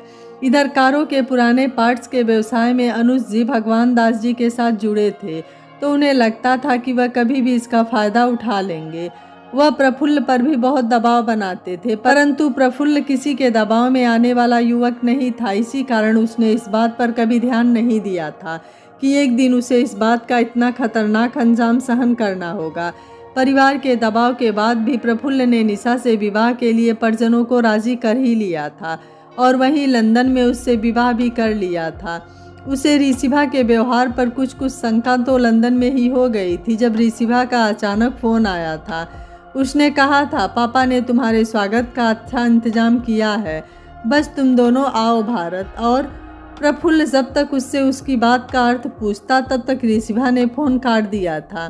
तब तो प्रफुल्ल को समझ नहीं आया था। वह यही समझ रहा था कि उसके भारत पर कुछ गुप्तचर और एजेंट जो उसे बार बार बोल रहे थे कि वह चुपके से ही भारत आए। उसके आने के बारे में किसी को भी पता न चले, तो वह इसलिए कि वह दादाजी के उत्तराधिकारी के लिए सबसे प्रबल दावेदार है। पर यहाँ तो पिता पुत्री के दिमाग में कुछ अलग ही योजना पल रही थी। ऋषिभा ने अनुज जी से कह दिया था, यदि प्रफुल्ल मेरा नहीं है तो मैं उसे निशा का भी नहीं रहने दूंगी। वह विदेश में पली बढ़ी लड़की, क्या प्रेम जाने, वहाँ तो कभी भी तलाक ले लो और बस दूसरे से संबंध रख लो। बड़ा बनता है कि उसकी दिशा में बहुत संस्कार है। संस्कार माय फुट। अनुज जी ने बहुत समझाया, बेटे भगवान दास जी और उनके परिवार के आगे हमारी कोई हैसियत नहीं है। उनसे कोई भी दुश्मनी हमारे लिए भारी पड़ेगी। तुम जिद छोड़ दो। प्रफुल्ल आगे बढ़ गया है और तुम भी आगे बढ़ जाओ। बहुत अच्छे परिवारों से रिश्ते आ रहे हैं, तुम बस हाँ करो तो मैं बात आगे बढ़ाऊं। पर ऋषिभा अपनी जिद के आगे किसी की भी नहीं सुनती थी। इंदु ने भी उसे बहुत समझाया पर वह नहीं मानी। तब इंदु जी ने गुस्से में कह दिया, तब तू कवार की धूप सी, तब जब जलेगी तब समझेगी। पानी में रहकर मगर से बैर नहीं करते बेटा। तुम प्रफुल्ल के बारे में न सोचो तो ही हम सब के लिए अच्छा है। पर कहते ही हैं विनाश काले विपरीत बुद्धि। जैसे ही भगवान दास जी को पता चला था प्रफुल्ल के लिए जाल बिछाया गया है, तभी अपने सभी गुप्तचरों और जानकार लोगों को उन दोनों पिता पुत्री के पीछे लगा दिया था। उनके विशेष एजेंट ने किसी काम से अनुज जी को मिलने बुलाया था। उनके साथ ही रिमिशा भी थी। वह दोनों पिता पुत्री दूसरे ही काम से महू जा रहे थे कि एजेंट का फ़ोन आया और वह दोनों ही उनसे मिलने चले गए। वहां जाकर रिमिशा को पता चला कि उसके पापा और भगवान दास जी का कुछ अवैध कारोबार है। तब उसने वहीं अपने पापा से लड़ना शुरू कर दिया था कि वह इसलिए उन लोगों से कोई बुराई नहीं लेना चाहते थे। उसने आव देखा न ताव और एजेंट पर वहीं रखे पीतल के फूलदान को फेंक कर मारा। एजेंट भी सतर्क था। वह झुक गया और दीवार पर लगे आकस्मिक अलार्म पर लग गया। अलार्म बजने लगा और एजेंट के कार्यालय के अन्य कर्मचारी यहाँ आ गए और उन दोनों पिता पुत्री को पकड़ लिया। जब देर शाम तक दोनों घर नहीं पहुँचे तब इंदु जी को चिंता हुई और उसने महू से लेकर सारे रिश्तेदारों परिचितों को फ़ोन किया। तब कुछ पता नहीं चला। तब उसने केतकी को फ़ोन किया था और केतकी ने जो उसे बताया उससे इंदु की चिंता और बढ़ गई। इंदु ने अनुज के मुंह बोले भाई को भी दिल्ली फ़ोन लगाया, जो कि अपहरण आदि के लिए विशेष तौर पर काम करता था, परंतु उसने फ़ोन नहीं उठाया। जब भगवान दास जी हॉल में बैठक में सभी से पूछ रहे थे, उसके कुछ समय बाद ही उन्हें पता चल गया था कि किसने प्रफुल्ल और निशा को अगवा करने की योजना बनाई थी। और रात में ही उन्हें दिल्ली से भी आश्वासन मिल चुका था कि सुबह हवाई अड्डे पर सारे इंतजाम हो चुके हैं। सुबह सुबह ही दादाजी ने प्रफुल्ल को फ़ोन किया। उन्होंने बताया कि अनुज वर्मा और उनकी बेटी ने अपने मुंह बोले भाई के साथ मिलकर यह योजना बनाई थी। उनके उस भाई को दिल्ली हवाई अड्डे पर पुलिस ने पकड़ लिया है। वह सब अब हमारे और पुलिस के कब्जे में है। अतः आज तुम दोनों को लेने हम आ रहे हैं। तुम और निशा बहू तैयार रहना। करीब 10 बजे तक हम आ जाएंगे। जी दादाजी, वहाँ सब ठीक है ना दादाजी? मम्मी पापा और सभी लोग? हाँ हाँ सब ठीक है, तुम चिंता मत करो बेटा, तुम बस तैयारी करो, हम अपनी बहू का स्वागत करना चाहते हैं। प्रफुल्ल बोला, दादाजी मैं चाहता हूँ आप उन दोनों को छोड़ दीजिए और आपके जन्मदिन वाले दिन उनको सम्मान से बुलाइए ताकि वह घमंडी लड़की देख सके कि उसमें और निशा में कितना अंतर है। भगवान दास जी ने कहा, यह कैसे हो सकता है? अगर उन्होंने वहाँ कोई तमाशा किया तो मैं नहीं चाहता कि मेरे इतने खास दिन वहाँ कोई बाधा आए। प्रफुल्ल बोला, बस आप निश्चिंत रहिए, समारोह में कोई कुछ नहीं कर पाएगा। मैंने सारी व्यवस्था बहुत अच्छे से संभाल ली है, आप बस मेरी बात मान लीजिए। भगवान दास जी ने कहा ठीक है और अपने एजेंट को फ़ोन कर समझा दिया कि दोनों पिता पुत्री को छोड़ दो और उनको यह पता नहीं लगने देना कि हमने ही तुम्हें यह सब करने को कहा है। साथ ही उनको नाश्ता आदि करवा कर प्यार से ही छोड़ना। आखिर हमारी लाडली बेटी की सबसे प्यारी सहेली के पति और बेटी हैं। फोन पर सभी निर्देश देने के बाद सुबह के नाश्ते पर भगवान दास जी ने सभी को बताया कि वो प्रफुल्ल को लेने जा रहे हैं, वह सभी तैयारियां करें। इतना सुनते ही मनिका के चेहरे पर बहुत से भाव एक साथ आए और चले गए, परंतु अपने ससुर जी के आदेशों की अवहेलना का साहस किसी में भी नहीं था। सब एकदम यंत्र चालित मशीन की भांति भाग दौड़ में लग गए। समो जी ने सहनाई वालों को फ़ोन किया और आने का समय बताया। इधर अंकित और रोहन छत पर हेलीकॉप्टर उतरने और वहां से उन दोनों को नीचे लाने की व्यवस्था देखने चले गए। सभी महिलाओं ने भी नई बहू के आने पर किए जाने वाले नेक चार की तैयारियां शुरू की। भगवती जी ने मनिका के स्वास्थ्य की चिंता करते हुए पूछा कि वह ठीक है ना।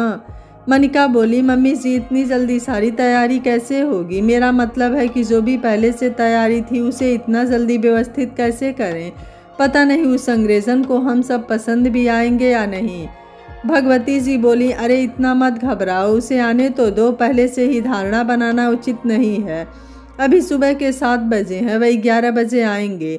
तब तक हम इतने सारे लोग मिलकर सारी तैयारी नहीं कर पाएंगे क्या? चलो जल्दी जल्दी सब काम पर लग जाओ, और हाँ, सब अच्छे से तैयार होना। अपनी मम्मी और सास की बात का असर समझने की कोशिश में सब एक दूसरे का मुंह देखने लगी तो भगवती देवी जी हंस दी। अरे मैंने ऐसा क्या कह दिया जो तुम सब मुझे ऐसे देख रही हो? सभी एक साथ बोली, हमें ऐसा क्यों लग रहा है कि आप हमसे कुछ छिपा रही हैं? भगवती देवी जी ने बात बदलते हुए कहा, सब नाश्ता करो और अपने काम पर लग जाओ। गर्ग मेंशन में हर तरफ अफरा तफरी मची हुई थी। गर्मियों की तो सुबह भी गर्म ही होती है, पर आज तो मौसम कुछ ज़्यादा ही मेहरबान है। आज बहुत गर्मी है, चारों ओर कूलर लगे हुए हैं, फिर भी हवा में ठंडक नहीं है। भगवान दास जी ने अचानक से प्रफुल्ल और निशा को लेकर आने की बात तो कह दी, पर हैं कहाँ वह दोनों? यह तो किसी की हिम्मत ही नहीं हुई पूछने की। और भगवती देवी जी का रहस्यमयी व्यवहार भी किसी को समझ नहीं आ रहा था। अंकित और रोहन छत पर क्यों गए यह भी नहीं पता चल रहा था। छत पर तो हेलीपैड है ही नहीं। कुछ ही देर में संगीता भी आ गई। आखिर उनको तो विशेष उत्सुकता थी, उन्हें भी तो भीड़ में तमाशा देखना था। उनके साथ उनकी दोनों बेटियां 17 और 15 वर्ष की अनुजा और कृतिका भी आ गई थी। दोनों बच्चियों ने अपनी बड़ी दादी और बाकी सबके पैर छुए। वह भी सभी के साथ उत्साह से लग गईं। उधर जब प्रफुल्ल को पता चला कि दादाजी 10 बजे तक उन दोनों को लेने आ रहे हैं तो वह जल्दी ही बाहर आया। पूजा घर में देखा पर निशा वहाँ नहीं थी। तब वह उसे ढूंढने निकला ही था कि उसे उसकी आवाज़ रसोई घर से आती सुनाई दी। वह रसोई घर पहुंचा तो देखा निशा के हाथ आटे में हो रहे हैं और वह बड़ी ही कुशलता से आटा लगा रही है। प्रफुल्ल ने उससे पूछा, ये आटा गूंथना कब सीख लिया तुमने? वह बोली, अभी अभी। और उसने मासूमियत से प्रफुल्ल को देखा। वह ऐसे खुश हो रही थी जैसे किसी बच्चे को उसका प्रिय खिलौना मिल गया हो। प्रफुल्ल ने पूछा, तुमको क्या ज़रूरत है यह सब करने की? तुम छोड़ दो, यह सावित्री दीदी कर लेंगी। अरे भैया, मैंने तो मना किया था पर बहू रानी मान ही नहीं रही थी। बोल रही थी कि हम आपको न बताएं, आपके लिए पराठे भी यही बनाएंगी। सावित्री ने डरते हुए बोला, अरे दीदी, मैं नहीं खाऊंगा पराठे। मैं पराठे कब खाता हूँ निशु? तुम भी क्यों बच्चों जैसी लगी हुई हो? चलो, मैंने ब्यूटिशियन को बुला लिया है, तुम तैयार हो जाओ, दादाजी आने वाले हैं लेने, और तुम हो कि यहाँ इन सब कामों में लगी हुई हो। वह निशा की कमर में हाथ डालकर उसे बाहर ले गया। निशा बोली, प्रफुल्ल, मैं बहुत जल्दी तैयार हो जाऊंगी, तुम मुझे सीखने दो यहाँ का खाना बनाना। नहीं, बिल्कुल नहीं जान, तुम जल्दी से तैयारी करो, तब तक मैं तुम्हारा सारा सामान बाहर रखवाता हूँ। पहले तुम भी स्नान करके मंदिर में ढोक लगा लो, फिर सारे काम करना, निशा प्यार से डांटते हुए बोली। प्रफुल्ल बोला, तुम्हें यह सब मुझे बताने की ज़रूरत कब से पड़ गई? मैं कब से ही स्नान करके अपनी पूजा कर चुका हूँ।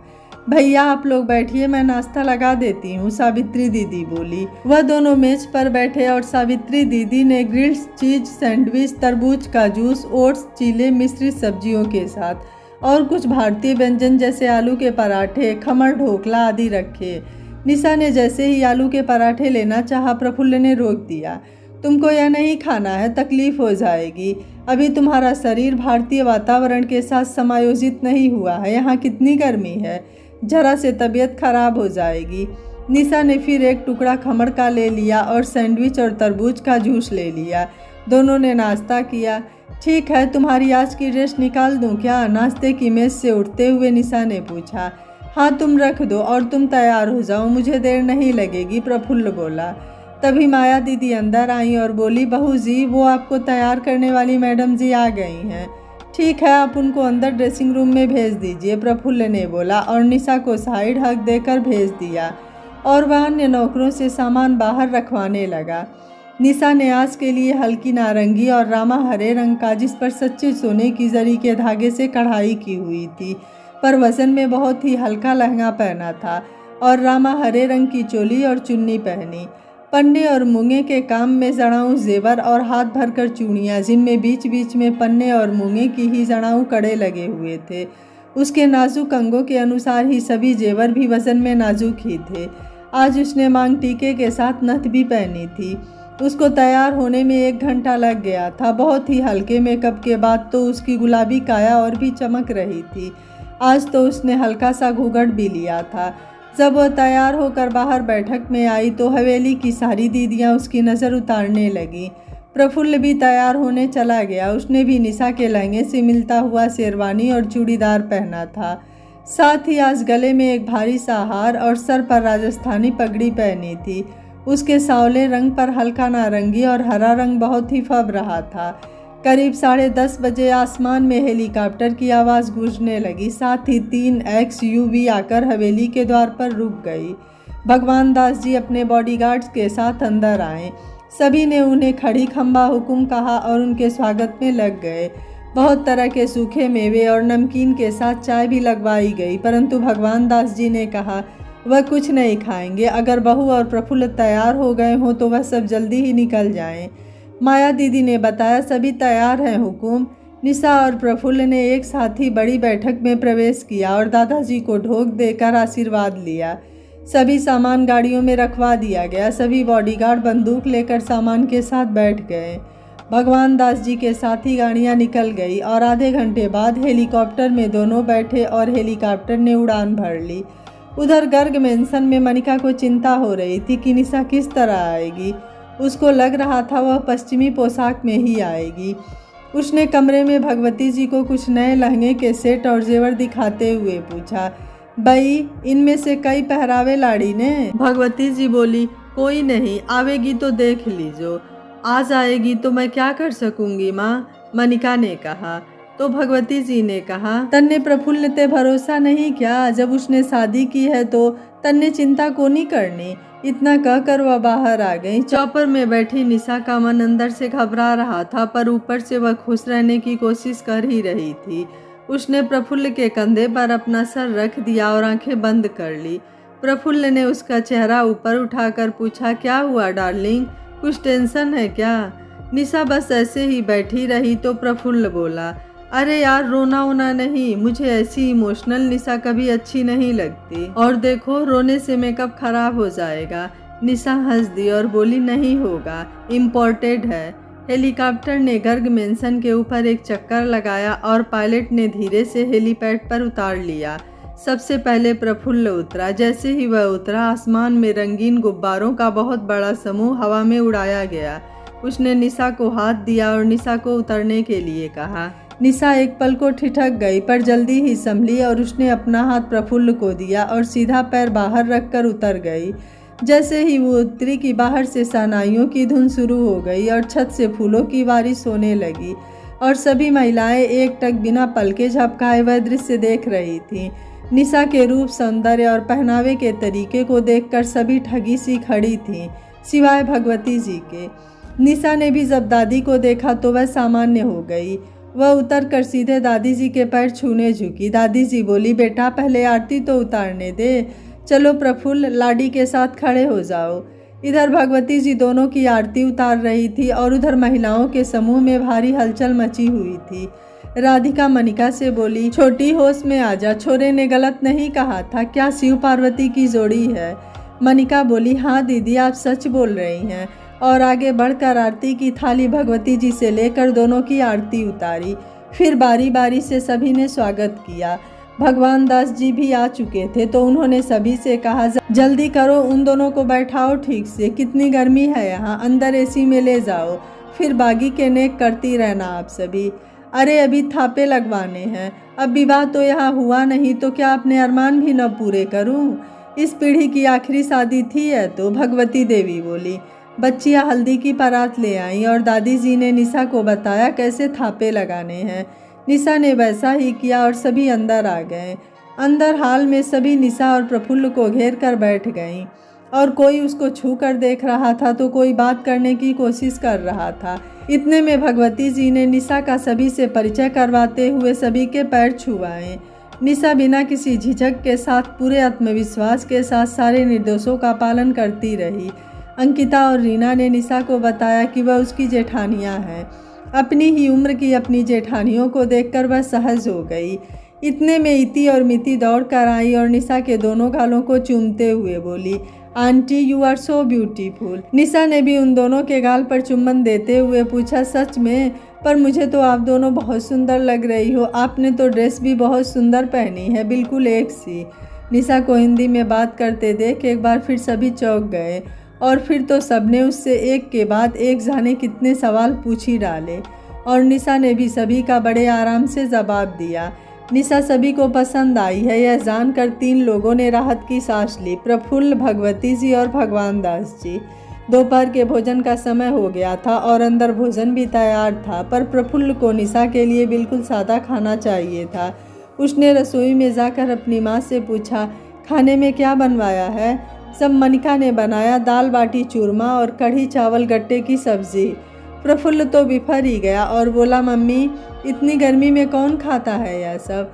मनिका बोली, बेटा हम राजस्थानियों में तो तुम 12 महीने यही खाते हैं, अब तुम ठहरे विदेशी, तुम बता दो तो वही बनवा देते हैं।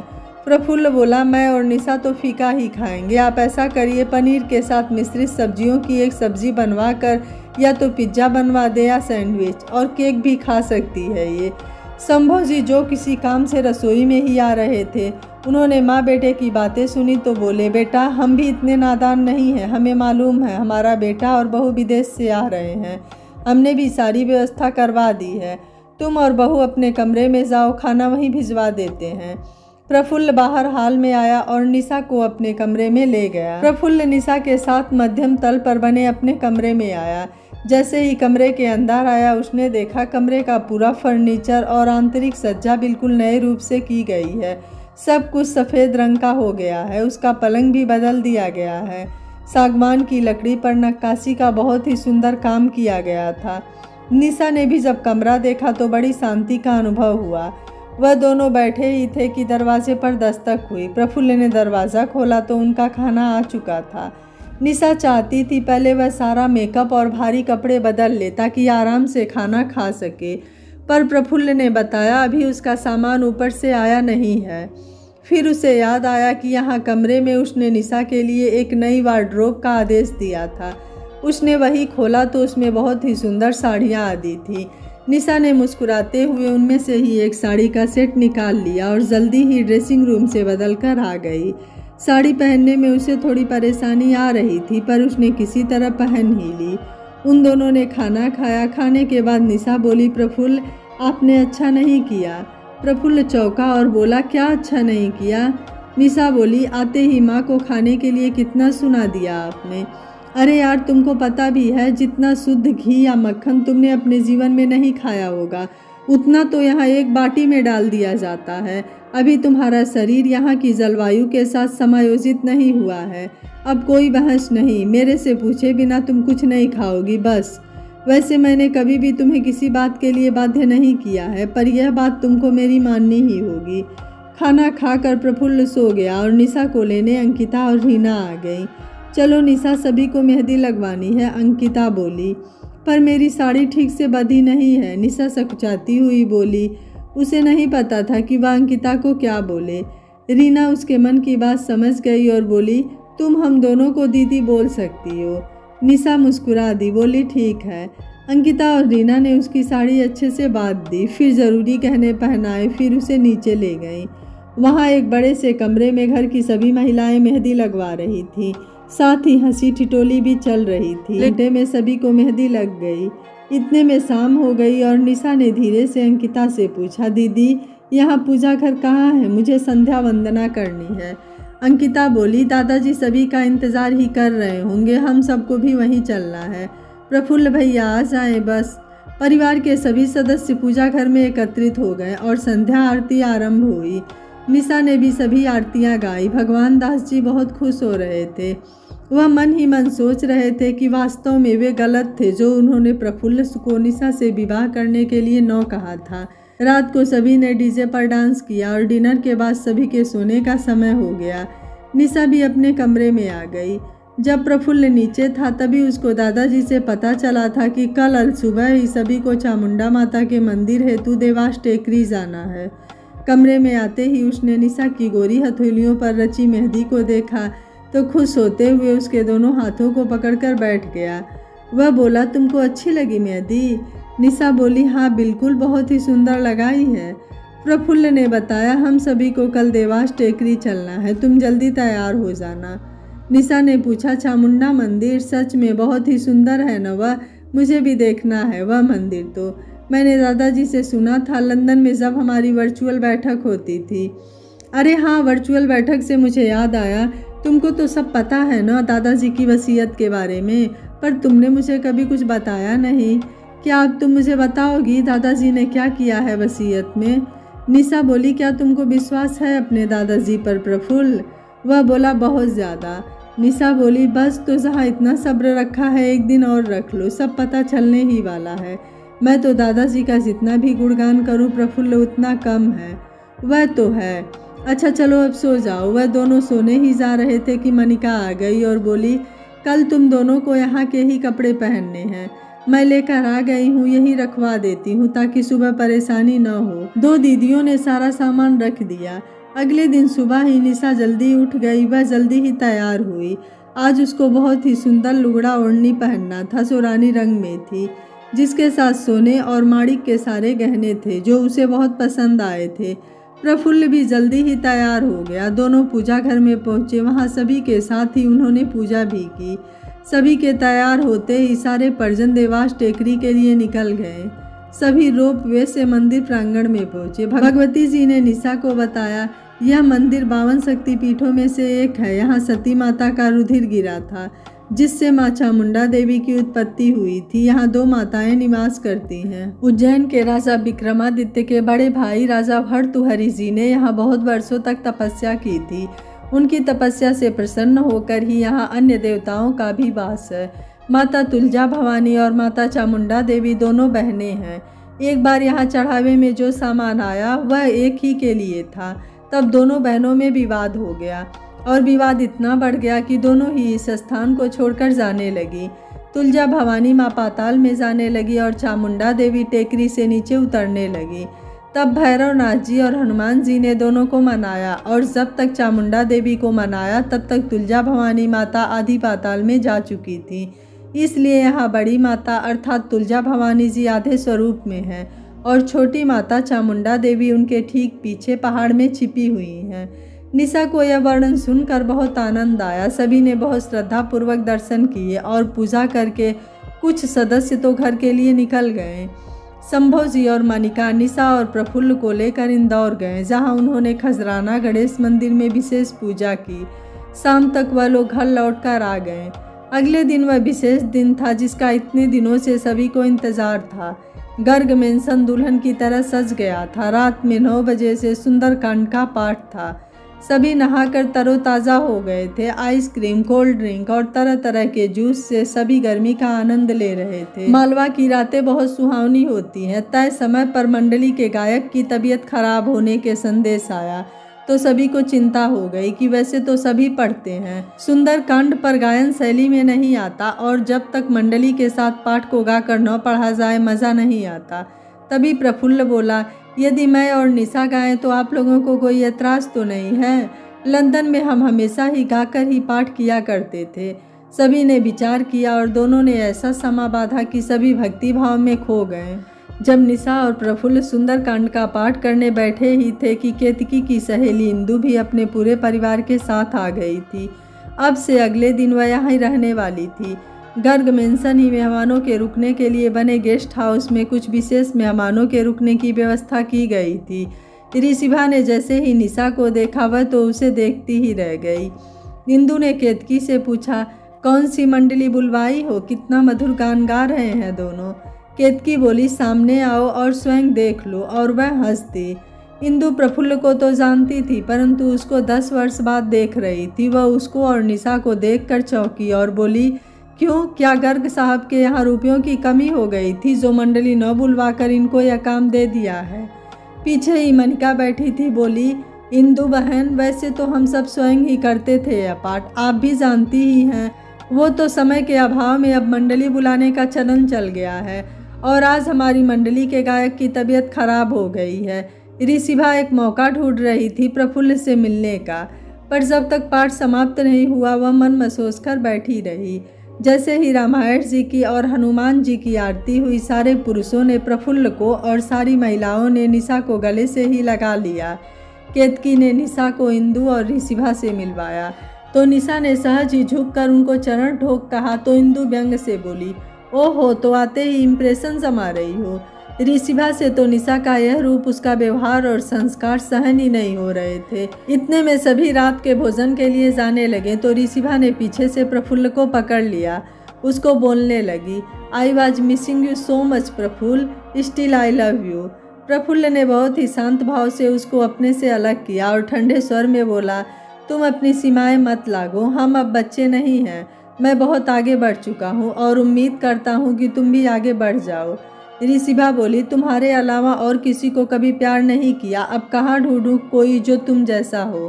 प्रफुल्ल बोला, यह तुम्हारी समस्या है, तुमको तुम्हारे जैसे बहुत मिल जाएंगे, लेकिन मेरे और निशा के बीच आने की कोशिश भी मत करना कभी भी। दादाजी का जन्मदिन मनाने आई हो वही मनाओ और जाओ। और हाँ, अब मेरा पीछा मत करना, अन्यथा तुम मुझे जानती हो। आखिरी वाक्य प्रफुल्ल ने अपने गुस्से को नियंत्रित कर ऐसा बोला कि ऋषिभा अंतर तक कांप गई। इतने में ही घर की सभी महिलाओं के साथ निशा भी भोजन के लिए वहीं आ गई। निशा और प्रफुल्ल मेज पर आमने सामने बैठे थे, पर उनके खाने के व्यंजन अलग थे। एक और सभी पुरुष और एक और सभी महिलाएं बैठी थीं। हंसी ठिठोली और मज़े करते यह रात भी बीत जाती है। अगली सुबह सुबह कुछ ज़्यादा ही जोश से भरी है। आज वह दिन है जिसकी तैयारियां बहुत दिनों से चल रही है। भगवान दास जी को और भगवती देवी जी को सभी बच्चों और बहुओं ने तैयार कर दिया था। परिवार के सभी सदस्य भी तैयार हो गए थे। इतने बड़े दिन का आरंभ मंगलाचरण से हुआ था। सभी ने भगवान दास जी को चरण ढोक दिए और अपनी क्षमता अनुसार उपहार दिए। इनके लिए तो बड़े से बड़े उपहार भी ऊँट के मुँह में जीरा ही थे, परंतु यह उनकी विशेषता थी कि वह किसी का भी अपमान या अनादर नहीं करते थे। निशा ने अपने डैड की ओर से सारे परिवार को उपहार दिए, जिसमें ज़्यादातर उनके बनाए झड़ाऊ कंगन ही थे। सभी को उपहार बहुत पसंद आए, परंतु जो उपहार दादाजी के लिए लाई थी वह थी श्रीनाथ जी की आदमकद तस्वीर, जिसका श्रृंगार सच्चे नगों और मोतियों से किया गया था और उनकी ठोड़ी पर बड़ा सा असली हीरा लगा था। वह तस्वीर देखकर सब अलौकिक थे। सभी ने उसके दर्शन भी किए। भगवान दास जी लंबे समय तक बैठने से थक न जाए, इसके लिए इवेंट टीम ने बहुत ही बड़ा गद्दा लगवाकर उसका विशेष श्रृंगार किया था। चारों ओर से मोगरों की फूलों की लड़ियों से मंडप बनाकर सजाया था। सुबह 11 बजे से कार्यक्रम प्रारंभ हुआ। आगंतुक आते जाते, मिलते जाते और भोजन ग्रहण करके चले जाते। प्रफुल्ल ने अपने सभी आदमियों को सतर्क कर दिया था कि निशा के आसपास भी कोई भटकना नहीं चाहिए। वह भी निशा पर पूरी नज़र रख रहा था, पर दूर से। ऋषिभा और इंदु जी पर विशेष नज़र रखना है। अगर ये दोनों या कोई एक भी निशा के पास भी दिख गई न तो आप सबको अंजाम अच्छे से पता है, समझे आप सभी। प्रफुल्ल ने अपने सभी विशेष गार्ड्स को आदेश देते हुए कहा। सभी ने सहमति से सल्यूट किया और सभी अपने काम में लग गए। आज भगवती देवी जी ने 16 श्रृंगार किए हैं। मालवा और राजस्थान में लाल चुन्नी का एक बड़ा प्रचलन है। भगवती देवी ने भी चटक लाल रंग की ओजरिया के पोत पर सच्चे मोती और सोने के तारों से बनी विशेष पोशाक पहनी है। उसके साथ ही भारी बकड़ी, रखड़ी, चूड़े, नथ, लाख के कड़े, करधनी सभी कुछ पहना है। साधारण रंग रूप के होते हुए भी भगवती जी के चेहरे पर सच्चाई का तेज साफ झलक रहा था। राजस्थान की परंपरा के अनुसार ही आज सभी का श्रृंगार था। सभी ने लहंगा, चुन्नी, गहने पहने थे। आज निशा ने भी गहरे लाल रंग का घेरदार लहंगा पहना था, जिस पर लाल चुन्नी से सजा उसका चेहरा बहुत ही प्यारा लग रहा था। हर आने जाने वाले की निगाहें उस पर ही टिक जाती हैं। कुछ खास लोग निशा के साथ सेल्फी लेते तो कुछ लोग समूह फोटो। जन्मदिवस भले ही भगवान दास जी का था, पर आकर्षण का केंद्र निशा ही बनी रही थी और प्रफुल्ल के सभी विशेष आदमी निशा को दूर से सुरक्षा देते हुए सभी पर नजर रख रहे थे। भगवान दास जी के पास ही प्रफुल्ल बैठा था। उससे मिलने के लिए भी सभी आ रहे हैं। सभी मस्ती में खाते पीते ही घूम रहे हैं। धीरे धीरे शाम घिरने लगी और समाज के बड़े लोगों का राजनीति से जुड़े लोगों के साथ ही अन्य बड़े मेहमान भी आने लगे। भगवान दास जी के कुछ खास मित्र और उनके वकील राजेश नेमा, जो बहुत खास थे, उनसे मिलने आए, उन्हें बधाई दी।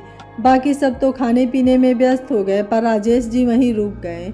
राजेश जी के पिता और भगवान दास जी मित्र थे, पर अब चूंकि उनकी सारी संपत्ति का लेखा जोखा राजेश जी देख रहे थे, तो भगवान दास जी ने उनसे पूछा, तो राजेश बेटा सब ठीक से हो गया? जैसे मैंने कहा था वैसा तुमने कर दिया ना? हाँ पापा जी, जैसा आपने कहा था मैंने 2 प्रपत्र तैयार करवा लिए हैं। पर क्या आपका यह निर्णय सही है? भगवान दास जी ने कहा। हाँ बेटा, मैं यही चाहता हूँ। रात को 8 बजे तक सभी मेहमान जा चुके थे। बस परिवार और ख़ास मेहमान या व्यवसाय से जुड़े लोग ही वहाँ रह गए थे। इवेंट्स मैनेजमेंट की टीम ने उन सभी के खाने पीने की व्यवस्था की और सभी को एक बार फिर एक साथ बैठकर ही खाना खाया। निशा और प्रफुल्ल के लिए अलग ही खाना लग रहा था। खाना समाप्त हुआ और सभी को पापा जी और दादाजी के आदेश पर बड़ी बैठक में उपस्थित होना था। सभी बहुत ही उत्सुक थे कि अब क्या रह गया है जिसके कारण भगवान दास जी ने सभी को बुलवाया है। खैर एक एक करके सभी बड़ी बैठक में एकत्रित हो गए। बच्चे थक गए थे तो सभी सोने चले गए। भगवती जी ने भगवान दास जी से पूछा, उस दिन आप फोन पर जो बात कह रहे थे, तो आज आप क्या अपनी सारी जायदाद का ही बंटवारा कर रहे हैं? नहीं भागो, वह तो होगा पर आज नहीं। आज हम इनसे कुछ वचन लेंगे, भगवान दास जी ने कहा। पर यह सभी मानेंगे, इसकी मुझे आशंका है, भगवती जी ने कहा। भगवान दास जी बोले, चलो देखते हैं। भगवान दास जी और भगवती देवी जी राजेश के साथ बैठक में आए। सभी ने खड़े होकर उनका अभिवादन किया। उन्होंने सभी को बैठने को कहा। भगवान दास जी ने कहा, आप सभी ने मेरे जन्म दिवस का यह कार्यक्रम बहुत अच्छे से आयोजित किया, इसके लिए आप सभी को बधाई। आज यह बैठक मैंने एक विशेष कारण से बुलाई है। आप सभी जानते ही हैं कि आज मैंने अपने जीवन के 75 वसंत पूरे कर लिए हैं। यह एक ऐसा पड़ाव है जहां तक आना ही बहुत बड़ी बात है। अब हम पके पान हो चुके हैं, कभी भी डाल से गिर सकते हैं। भगवती देवी चिंता में बोली, ये क्या कह रहे हो जी आप? भगवान दास जी बोले, आज मैं बोलूँगा और आप सभी सुनेंगे। जीवन क्षणभंगुर ही है। मोह माया में फंसकर हम सभी अंधी दौड़ में दौड़ते जाते हैं। जब तक जोश रहता है भागते जाते हैं, न समय देखते हैं न शरीर। अब समय आ गया है कि हम अपनी सारी जिम्मेदारी आप सभी को सौंपकर आराम का जीवन व्यतीत करें। वसीयत, जिसे अंग्रेजी में विल कहते हैं, मैं उसे इच्छा पत्र कहना चाहता हूँ।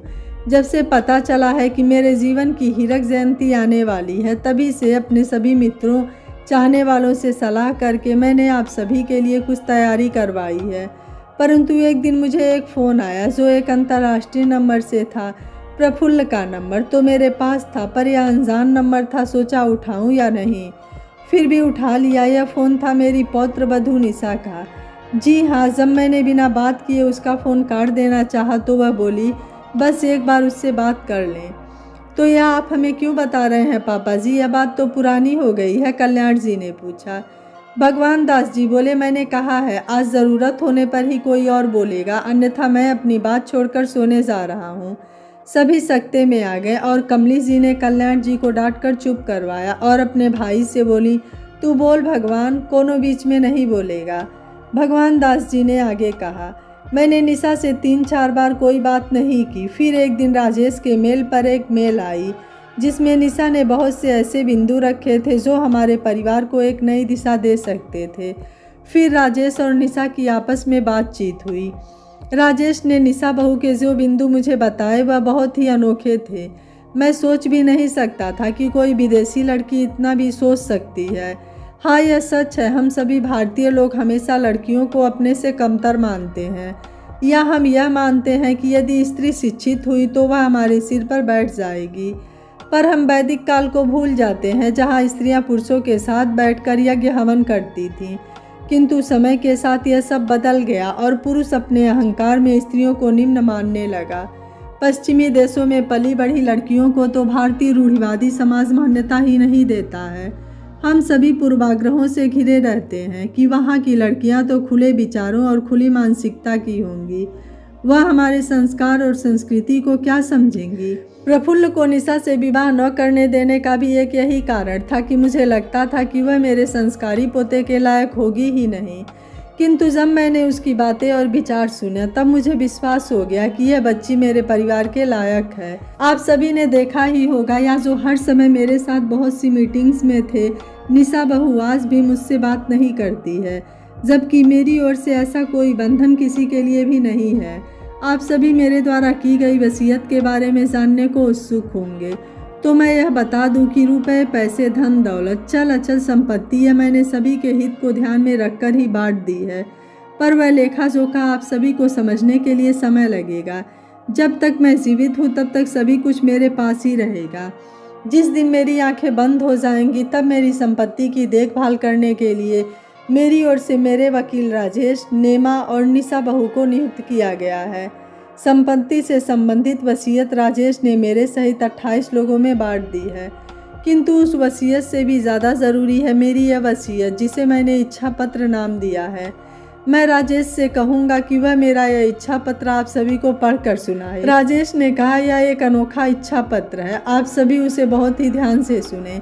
इसको बनाने के बाद मुझे लगता है कि यदि हर व्यक्ति अपने जीवन में ऐसी ही वसीयत करे तो समाज में एक सुखद और प्रेरक संदेश जाएगा।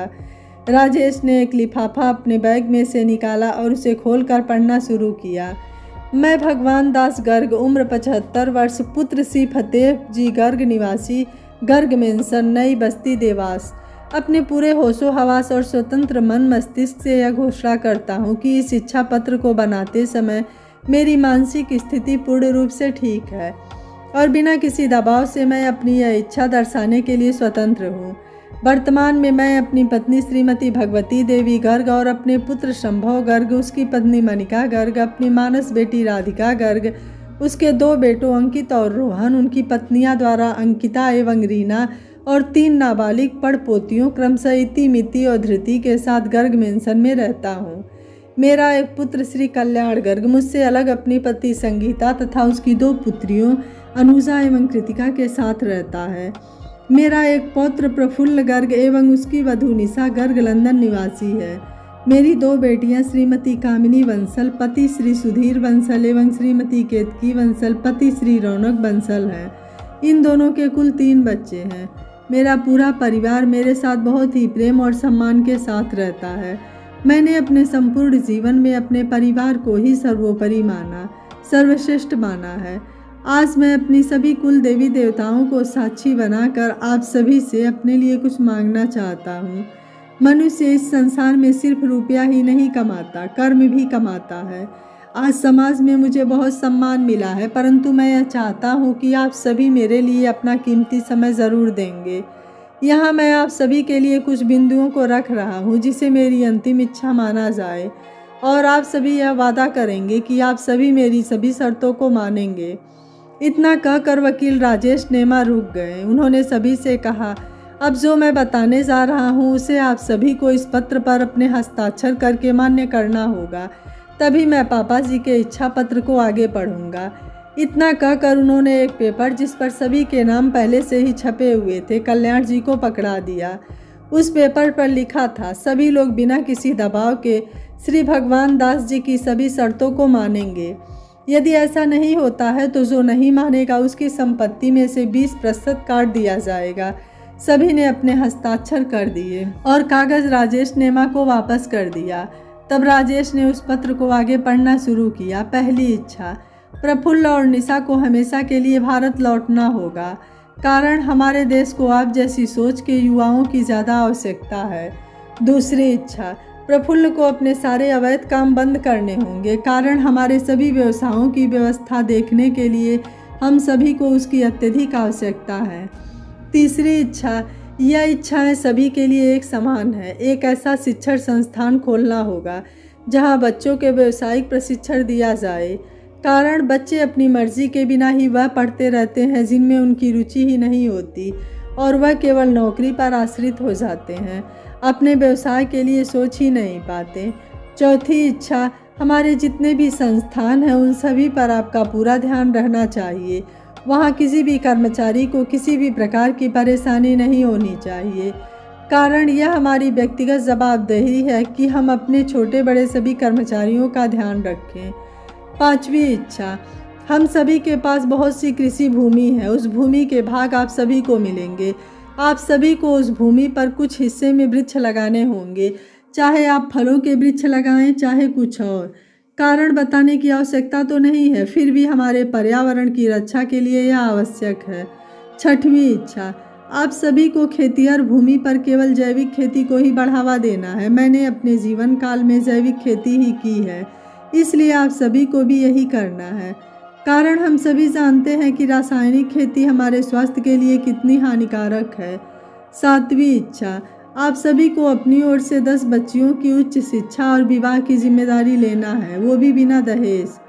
कारण मैं हमेशा समाज सेवा से जुड़ा रहा हूँ और मैं चाहता हूँ कि आप सभी इसको मन से अपनाएं। 8वीं इच्छा, आपको मिलकर हमारे आसपास के गांव में एक अस्पताल और खुलवाना है, जिसमें सभी आधुनिक सुविधाएं हों। साथ ही वहां चिकित्सक और अन्य कर्मचारियों की व्यवस्था भी देखना है। कारण अभी तक जितने भी अस्पताल खुलवाए हैं वो कम है। 9वीं इच्छा, हमारे घर की सभी महिलाओं को छोटे छोटे कुटीर उद्योग खोलने होंगे, जिसमें आधुनिक युग के अनुरूप उनको प्रशिक्षण देना होगा। वह चाहे कोई भी क्षेत्र हो, उनके पारंपरिक अनुभवों को आधुनिक आवश्यकताओं के अनुसार बाजार में लाना होगा। कारण महिलाओं को आत्मनिर्भर बनाना, ताकि उनमें आत्मविश्वास आए और वह अपने निर्णय स्वयं ले सके और अपने परिवार की आर्थिक मदद कर सके। 10वीं और सबसे महत्वपूर्ण इच्छा, आप सभी को हमेशा एकजुट रहना होगा, बिल्कुल लकड़ी के गट्ठर की तरह एक साथ बंधे हुए। चूल्हे भले ही अलग हो पर मन नहीं। कारण आप सभी को धन संपत्ति बिल्कुल बराबर मिल रही है, न किसी को ज़्यादा न कम, तो आपसी एकता आवश्यक है। इतना कहकर राजेश जी चुप हो गए। सभी ने ताली बजाकर इस बात पर सहमति दी। राजेश जी ने बताया, संपत्ति की वसीयत पापा जी के पास ही रहेगी, किंतु उसकी एक प्रति आप सभी के लॉकर में रहेगी। फिर भी यदि किसी को बहुत उत्सुकता हो तो वह मुझसे या निशा से सलाह ले सकते हैं। इस इच्छा पत्र की 30 कॉपी बनवा दी गई है, जो आप सभी को अपने पास संभाल कर रखनी होगी। प्रफुल्ल ने निशा को देखा और बोला, तुम्हारी हार्दिक इच्छा थी ना भारत में रहने की। अब 2 माह बाद जाकर हम अपना सभी सामान ले आएंगे, अब तो खुश हो ना? निशा बोली, हाँ आज मैं बहुत खुश हूँ। इस तरह पूरे परिवार को अपनी अनोखी वसीयत देकर भगवान दास जी और भगवती देवी जी संपूर्ण भारत तीर्थ पर निकल गए। निशा और प्रफुल्ल भी उनके साथ 2 माह के लिए भारत भ्रमण पर चले गए। सभी ने यह तसल्ली कर ली थी कि भगवान दास जी की कुल संपत्ति, जो लगभग 5 अरब से भी ज़्यादा थी, अचल संपत्ति जिसका बाजार मूल्य लगभग 2 अरब से ज़्यादा था, 2 बड़े मकान, 30 बैंक एफडी, 3000 किलो सोना और 10,000 किलो चांदी, 10 बड़े वाहनों का बिल्कुल बराबर का बंटवारा हो चुका है। सभी को अपना भाग मिल गया है। सभी ने भगवान दास जी की इच्छा पत्र की सभी शर्तों को पूरा करने की योजना बना ली है। अब सभी सुखपूर्वक अपना जीवन व्यतीत कर रहे हैं। यह कहानी आपको कैसी लगी, आप मुझे अपनी राय कमेंट बॉक्स में ज़रूर दीजिएगा। वीडियो पसंद आया है तो वीडियो को लाइक, शेयर एंड चैनल को सब्सक्राइब कर लीजिएगा। Thank you for watching. मिलते हैं अगली कहानी में।